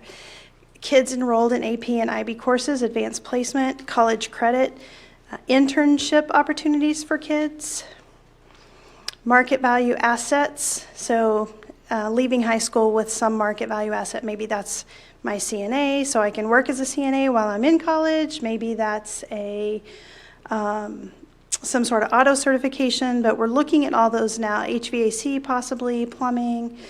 And so, but it's also looking very specifically at college credit as well as the CTE pathway. So we'll be pitching that idea, really looking to, and while it's a grant specific for high school, we're actually looking pre-K-12 to bring it through the system. So that's our biggest intervention that we're working on right now as a team. Am I missing anything, Darren? So internships and entrepreneurships, and they're defined by Kauffman of what that has to look like. And just currently, we have 25% of our kids graduating from high school with one of those 5, at least one of those 5 aspects. So we'll be looking to significantly increase that number. I think I have a question, if everybody else is good. So I know right now kids are meeting with their counselors to plan their course load for the upcoming school year. And so if you are a kiddo interested in participating in these classes, you will get that information, I am presuming, from your counselor at that time, that there's an opportunity for financial assistance so that you don't have to cover the expense of the test. Do we provide them with that when we meet with them and let them know you don't need to worry about the expense? We can put you in communication with people that can cover that for you, or how does that, is there a standard practice for that? I can't answer that, but I'll get an answer for you. Great. And then I guess for all the parents watching at home right now who may be assisting their children with that process, here's a heads up that if you just quickly Googled like AP in the district and you found like the AP presentation, you can get financial assistance for that. So if the first thing you see is that it's $100 for the exam, please know that that should not be a barrier in your consideration for that right now. So I just know that, you know, for those kids that are looking to sign up, if they haven't had an opportunity to hear that, or if they don't know that, they might not. If we don't have that out there publicly, or you can do a quick Google search. And again, I will find an answer for you and get it to you. I can speak as a parent at Shawnee Mission Northwest. At enrollment night, there was a specific session in addition to enrollment information around AP and IB and any College Now courses. And it was absolutely very clear that if finances are an issue, that there was a plan to help you assist with that. So I can speak as a parent from Shawnee Mission Northwest. So I'm going to assume right now all 5 high schools are doing something like that, but we'll get you an answer. I'm the bad parent who can never make it to my own kids' events because I'm at every other event in the district. And so if my kid went to enrollment night without me and didn't want to have to take an AP course and then didn't provide me with any additional information that I would think useful in pushing them to do so. I mean, I know if I come in and I see information, I'm like, oh, this is good, you should do that. There might be another parent out there who is also a bad parent like me who didn't go but would push their kid to do it if they knew that it was covered. So my apologies to my children for always being absent at board activities. Thank you very much, both of you, for your presentation this evening. Moving on to the consent agenda, item 6. Before we do this, is there anyone who would like to remove something from the consent agenda? I would move approval of 6.01, approval of consent items. Second. So moved by Sarah and seconded by Laura. All those in favor say aye. Aye. And that's unanimous. Moving on to item 7. 7.1, the approval of the construction contracts for roof improvements. Yes, I'm going to have Dr. Atha address this item. Yes, the district has need to repair and partially replace roofing at 3 of our schools in the district. We are recommending approval of Delta Roofing as the low qualified bid for the roofing repair and replacement at Brookridge Elementary, as well as Shawnee Mission South High School. Also to approve Cornell Roofing as a low qualified bid for roofing repair and replacement at Trail Ridge Middle School. Again, I can't emphasize enough, this is not total roof replacement. Otherwise, the cost would be much higher. But the projected cost of this project is $3,019,643, and included in that is a 5% contingency built in. And if approved, this project will be paid out of bond and capital outlay. I have Bob Robinson, our Executive Director of Facilities, with us this evening, and between Bob and I, we will attempt to respond to any of your questions.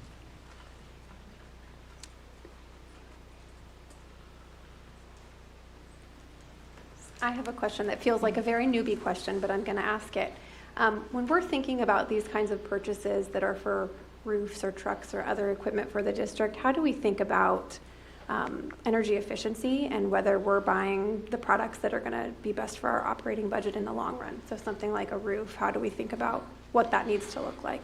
When we went into our new schools, we kind of evaluated different types of roofs, and our main roof spec is a Derby gum spec, but it's not really what I would consider a green roof. It does have some green roof aspects to it, but what we looked at dollar-wise was cost for going green and your payback over the life of the roof. It's not quite there yet. We also looked at solar, and solar's kind of in the same boat. We were able, as a district, to do some wind with Evergy, which is KCP&L, in their big contract. But other than that, most of this is not what I'd say non-green or not real green.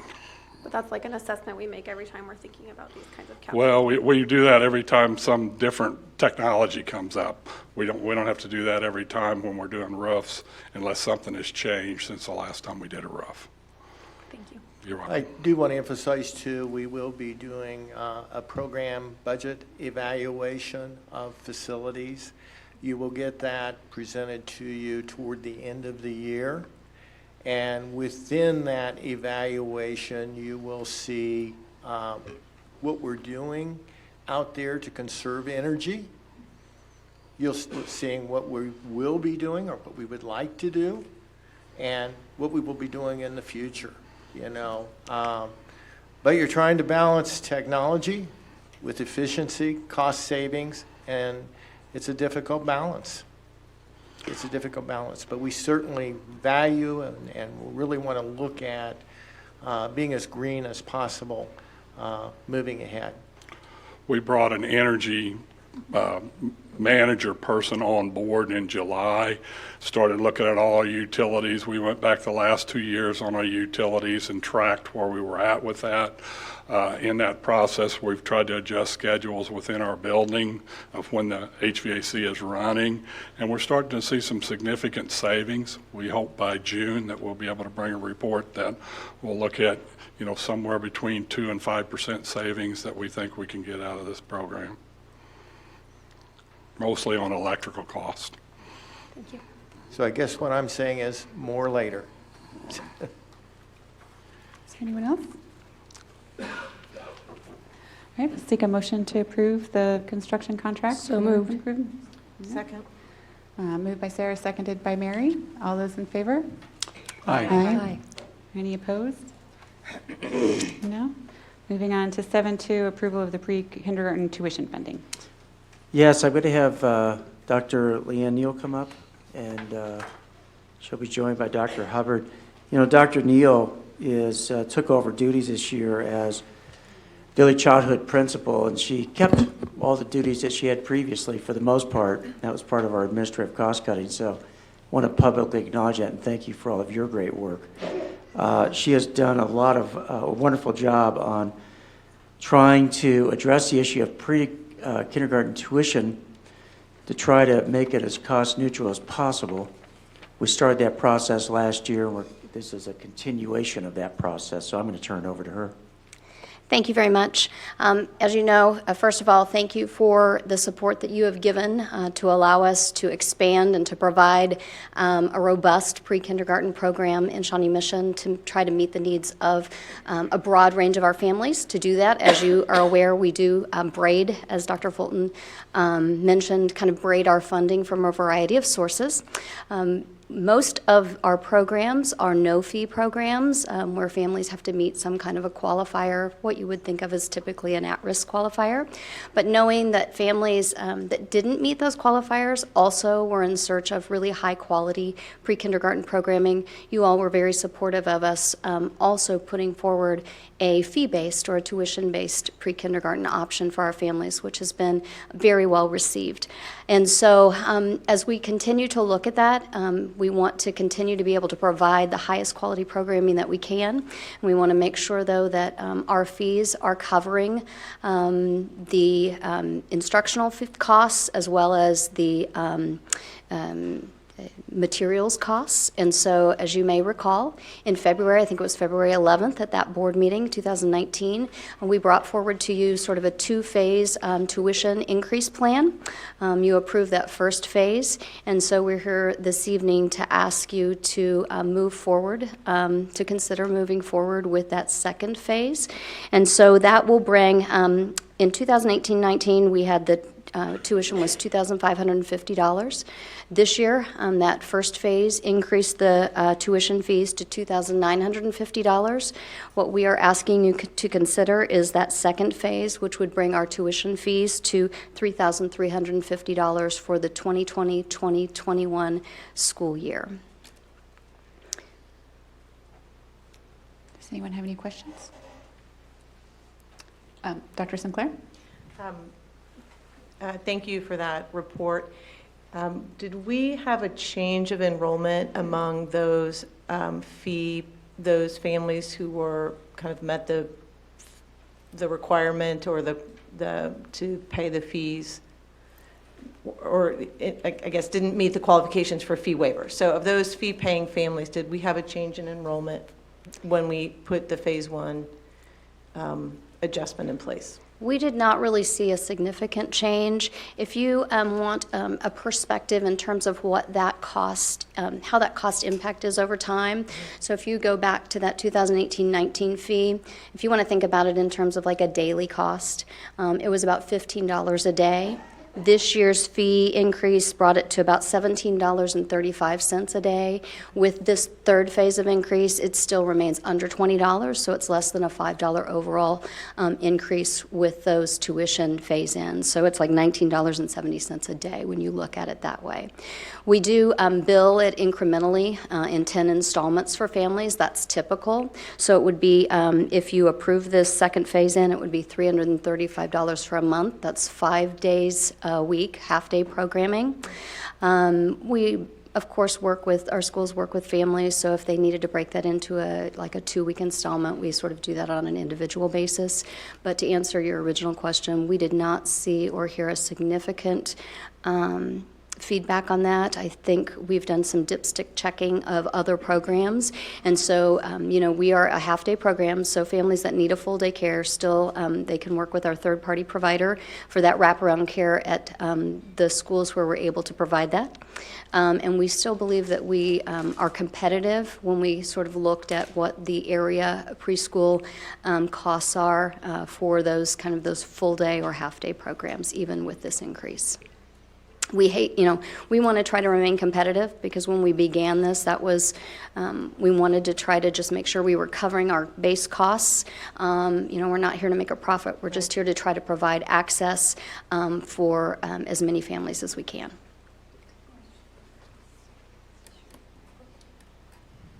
Increase. We did add a section at Brookwood this year of tuition-based. So we had tuition sites were Benninghoven, Briarwood, Brookwood, Highlands, Lenexa Hills, and Trailwood this year. Okay. So enrollment either remained the same or increased, it sounds like. Yes, with the Okay. addition of an additional. Okay. Mhm. Thank you. Yeah. Any additional questions? Ms. Goodburn? Dr. Neal, if I remember rightly, part of what precipitated this was that we had a grant that when we started with pre-K that continued on, and then we lost that grant funding, and that's part of what precipitated this? Am I speaking out of turn? I think you're thinking of our Jumpstart to Learning program where we had that significant grant. We Okay. still, our no-fee programming for pre-kindergarten is funded through 2 different grants with the state, the 4-year-old at risk funding, and then also the KPP. Those are the 2 grants that we write for each year. And Okay, so it fortunately, wasn't for this then? Okay, thanks. Okay, Jamie? Dr. Neal, have you heard that the increase in tuition will be an issue for any of the parents that are currently have a kiddo enrolled? I have not. You know, we did announce, as I said back in February, we were very upfront and open that this was what we were bringing to you to recommend if we were going to make the increase that would more fully cover those costs. It was, you know, it would have stepped it up from $2,550 to $3,350, which we felt was a significant jump within a single year. And so that's why we really proposed that over 2-year phase-in. I have not. Certainly, could it be a barrier for some families? I'm sure it could be. But again, we try our best to work with families if they need a different kind of a payment plan to break that down into installments. And I know that our third-party providers, we have Johnson County Parks and Rec and YMCA as the other half day. They structure their programs, each one structures it a little bit differently, but I think one of them has like a sliding scale and the other one offers some scholarship opportunities. So we've kind of tried to stay encouraging with them and ask them to really look at trying to keep their costs as competitive as possible for that other half day so we can provide that full complement for families that need that full care plus a before and an after session as well. And I just wanted to say I recently toured the Early Education Center, and it's fabulous. Beautiful facility, great windows. The teachers were so engaging with the students. And I just encourage the Shawnee Mission community, if you know any families that have young kids, please look at the Shawnee Mission Early Childhood Center. It's a really great center, not only for kids that may have special needs, but also for peer students. And I don't know if you want to maybe speak to that for a second, but it's really important that we get the word out in our community that we have this fantastic pre-K resource available in our district. Thank you. Yes, so we have 20 classrooms of pre-K across 18 elementary schools, and then we also have the Early Childhood Center. And as I mentioned, our pre-K sites are 5 days a week for those half-day programs at the Early Childhood Center, where we serve just under 200 students. And as you mentioned, we have about 2/3 of those students who have an individualized education plan and about 1/3 that are peers attending with them. And that's an important opportunity for them to be with peers, to see that modeling, and it's also a great leadership flip opportunity for those peers as well. So we encourage, we try to have a lot of different programming to try to fit the needs of as many families as we can. So thank you for acknowledging that. Yeah, thank you. Okay, I don't see any additional questions, so I'll seek a motion to approve. Make a motion. A second. Okay, moved by Mary and seconded by Brad. All those in favor say aye. Aye. Any nays? Okay, passes unanimously. Moving on to 7-3. Thank you very much. Sorry, I should have said thank you before we voted. My apologies, Leanne. Number 7-3, bid for utility pickup trucks. Yes, and Dr. Athel is going to provide an overview of this item as well. Yes, the district has needed to purchase 3 utility pickup trucks for a total price of $158,877. Shawnee Mission Ford price matched the state of Kansas contract pricing. And this expenditure, if approved by the board this evening, will come out of capital outlay funds. I do want to emphasize to you that we only had one bid for these 3 pickup trucks. These pickup trucks will be used for snow removal and multipurpose needs throughout the district, but primarily for snow removal.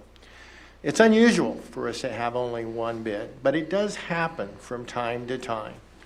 When we received only one bid, we did go out and compare pricing of what it cost us to purchase trucks like this in the past. We found this price was in line with the cost of purchasing trucks like this in the past. But more importantly, it does align and does match with the state contract, which allows us to purchase this. We could have purchased it based upon one bid, but ideally you want competitive bidding out there to get the very best price. With that said, Bob Robinson and I will try to answer any additional questions that you may have. Does anyone have any questions? Reverend Guy? Can you tell us the age and mileage of the trucks that will be replaced with these new ones? We are going to, we have 3 vans, and they are heavy-duty vans that are used to transport tools and the like throughout the district. Those vans are going to come out of service. And one of those vans is a 2004. It has 85,000 miles on it, and we've had ongoing maintenance problems with it. We also have a 2006 van, 112,000 miles, and again, ongoing maintenance problems with it, and we need to take it out of the fleet. And finally, we have a 2007 van that has only 60,000 miles on it, but it was wrecked and cannot be repaired. We will sell these 3 vans at a surplus sale through Purple Wave. Matter of fact, we sold some vehicles recently and some other items, and we've had pretty good success of selling things like this through Purple Wave online. The money generated from that sale will go back into capital outlay, because that's how these vehicles will be purchased, and to kind of offset the cost of these vehicles that hopefully you will purchase this evening. Does that answer your question? Yes, Okay. Thank you. Does anyone else have any questions? I have a question, if you could, either of you explain. I had asked, what about purchasing vehicles that would begin to work towards having a sustainable fleet, as opposed to vehicles that are not considered sustainable. And we delayed this coming onto the agenda as that process was looked into. Could one of you give a recap on that, so that board members who may be interested, and maybe the community who might be interested on that as an issue, could hear? Sure. We looked at CNG, which we have 5 vehicles now that we purchased 6 or 7 years ago. The problem we have with these particular vehicles, because they're in our snow fleet, is there's only 3 areas that you can fill NCG up, natural gas vehicles, and only one of them seems to work for us. I don't know what the difference is in the type of valve that they use. But here about a month ago, it was down for 2 weeks, and we wasn't able to get any fuel during that period. So why, I don't know, but it doesn't seem like CNG is caught on in this area. A lot of areas it's going real well, but in our area it doesn't seem to be the case. The cost for CNG ranges from $25,000 to $35,000 additional per vehicle to put that on, and there's only, as we understand it, there's only one mechanic in Chevy and Ford that works on those, so it just doesn't seem to be catching on in this area. Cost savings, there is some cost savings. Based on 10,000 miles a year, you would probably save around $300 a year in fuel cost, but by the time you offset that on the cost of converting them, it would take a few years to get that cost savings back. One of the things that I was told, I think a week ago, is that because these are snowplow vehicles, that if we did need to clear snow to ensure that we had school, the refueling necessary would cut into the time that would allow us to get. Can you expand on Approximately that? 100 or 150 miles is what you would get out of a tank full of the CNG. And the fear was that if we were in the middle of the night, you know, a lot of times snow removal starts at midnight or 2 o'clock in the morning, that we wouldn't be able to get to the station and get them filled up and get back on the site. So that was a concern also. Thank you. You're welcome. Anybody else? Okay, seek a motion to approve. I would move to approve. Sarah, move to approve. Second. Is that Reverend Guy? Okay, all those in favor? Aye. Any opposed? Okay, moving on to 7.4, approval of board meeting dates. Yes, this is actually an item that's now required by Kansas, and so all you simply have to approve our board meeting dates for the remainder of the year at this meeting. Okay. Move approval. Sarah? Second. We'll let Brad got to second. All right, that was so exciting, Brad. All those in favor? Aye. Any opposed? Nope. Okay, 7.5, approved purchase of 95% advanced phonics lesson library. Okay, yes, Darren Dennis is going to come up and give a brief explanation of this item. This was moved into actions because there was a question on what that's for, and so he has an explanation for you. Okay.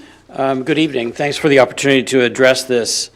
This is a request for support for advanced phonics lesson library. It stems from a need that we identified 2 or 3 years ago when a recognition that we needed to do more to support students who come to us with dyslexia.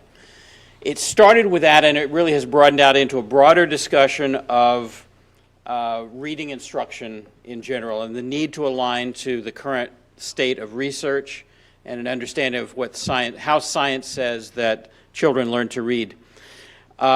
We've researched and we engaged, after that process, 95% group, and we've been working with them over the past year, maybe a little bit more than that, to provide materials and provide professional learning to our staff. We've also been working in collaboration with our colleagues in special education. We've worked with a consultant as well. And so this has been a high priority for us. We found that 95% group provides high quality materials and that we've had very positive response from staff who've gone through their professional learning experiences. And this really is part of our long-term commitment to working on improving students' reading who come to us with dyslexia.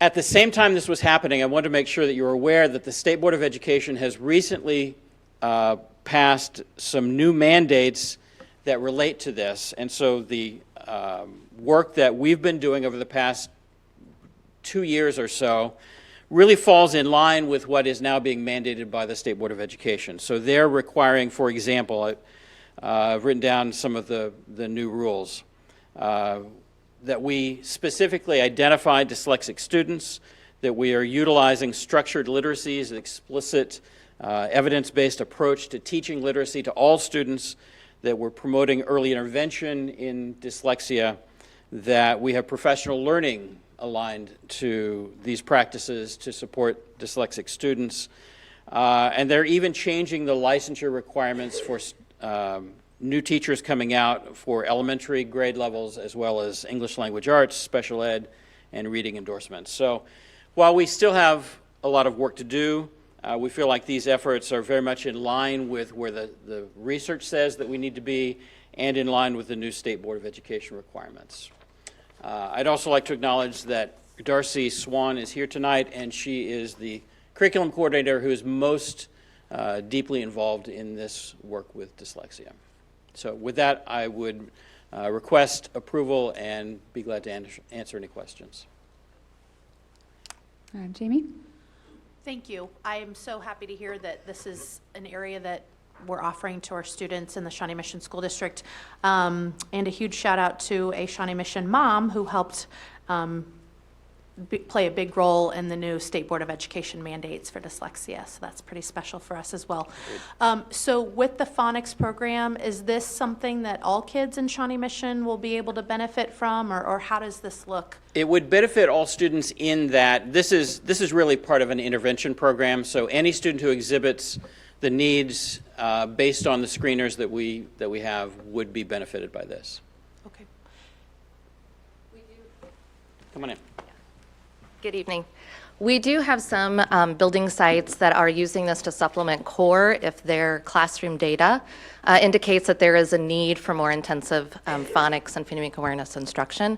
I'm also facilitating the RTI Strategic Planning Committee, and I know that we will be looking at our reading intervention protocol and making sure that we leave no gap in terms of looking at skill deficits for kiddos. 95% group, obviously we've worked really hard with them in getting a lot of diagnostics in place for kids. So we're looking at diagnostics for phonemic awareness, for phonics, and then the materials that we're purchasing align with those diagnostics to make sure that we are meeting kids where they are and closing gaps, and having that diagnostic in place really helps us have that marker for early identification for students with any reading issue, even if it's not dyslexia. So we want to make sure that it is part of our tiered support system, but it also can support our core instruction. 95% group also offers quite a bit of professional learning for our teachers, and this professional learning has really been moving the needle on conversations around literacy. We're talking structured literacy. We are talking what it means to be explicit and systematic in our instruction, and that has really been huge for us. I know that Christina Middleton is that mom that you're referring to. She attended a training that we had. I sat side by side with her prior to the work of the state dyslexia task force.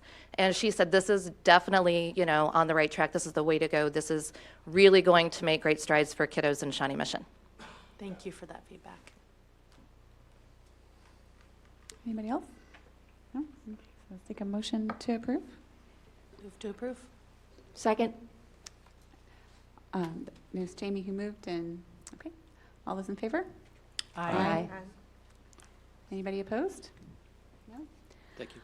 Okay, before we move on to comments from board members, Brad passed me a note to point out that I made a mistake, which is fine, but I forgot to have us vote on a SMAC representative, and we had nominations for that. And so is it possible, Sarah is kind of our procedural guru, is it possible to go back and do it, even though we've moved on with the agenda? Can we backtrack to that? Sure, we better.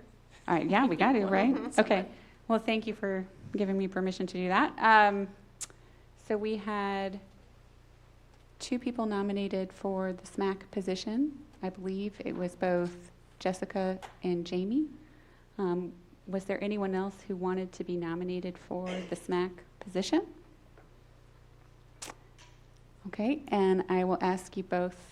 Jessica, would you like to serve in the capacity as a SMAC liaison? I will decline the opportunity to Jamie, who is like a SMAC lifer. Okay, well, would you accept this opportunity to be the SMAC liaison? Sure, I would be honored. Thank you. Okay, excellent. So I guess I will move for another consensus vote for Jamie, as long as there's no one else who wants to do it. Okay, all those in favor? Aye. Aye. All right, well, congratulations to our new SMAC liaison, Ms. Borgman. Okay, thank you, Brad, for that call. I got distracted in thinking It was our board clerk, who's always on top of everything, that noticed that. Thank you, Terry. It's appreciated. Okay, so now we're moving on to board comments. Does anyone have any comments this evening? Sarah?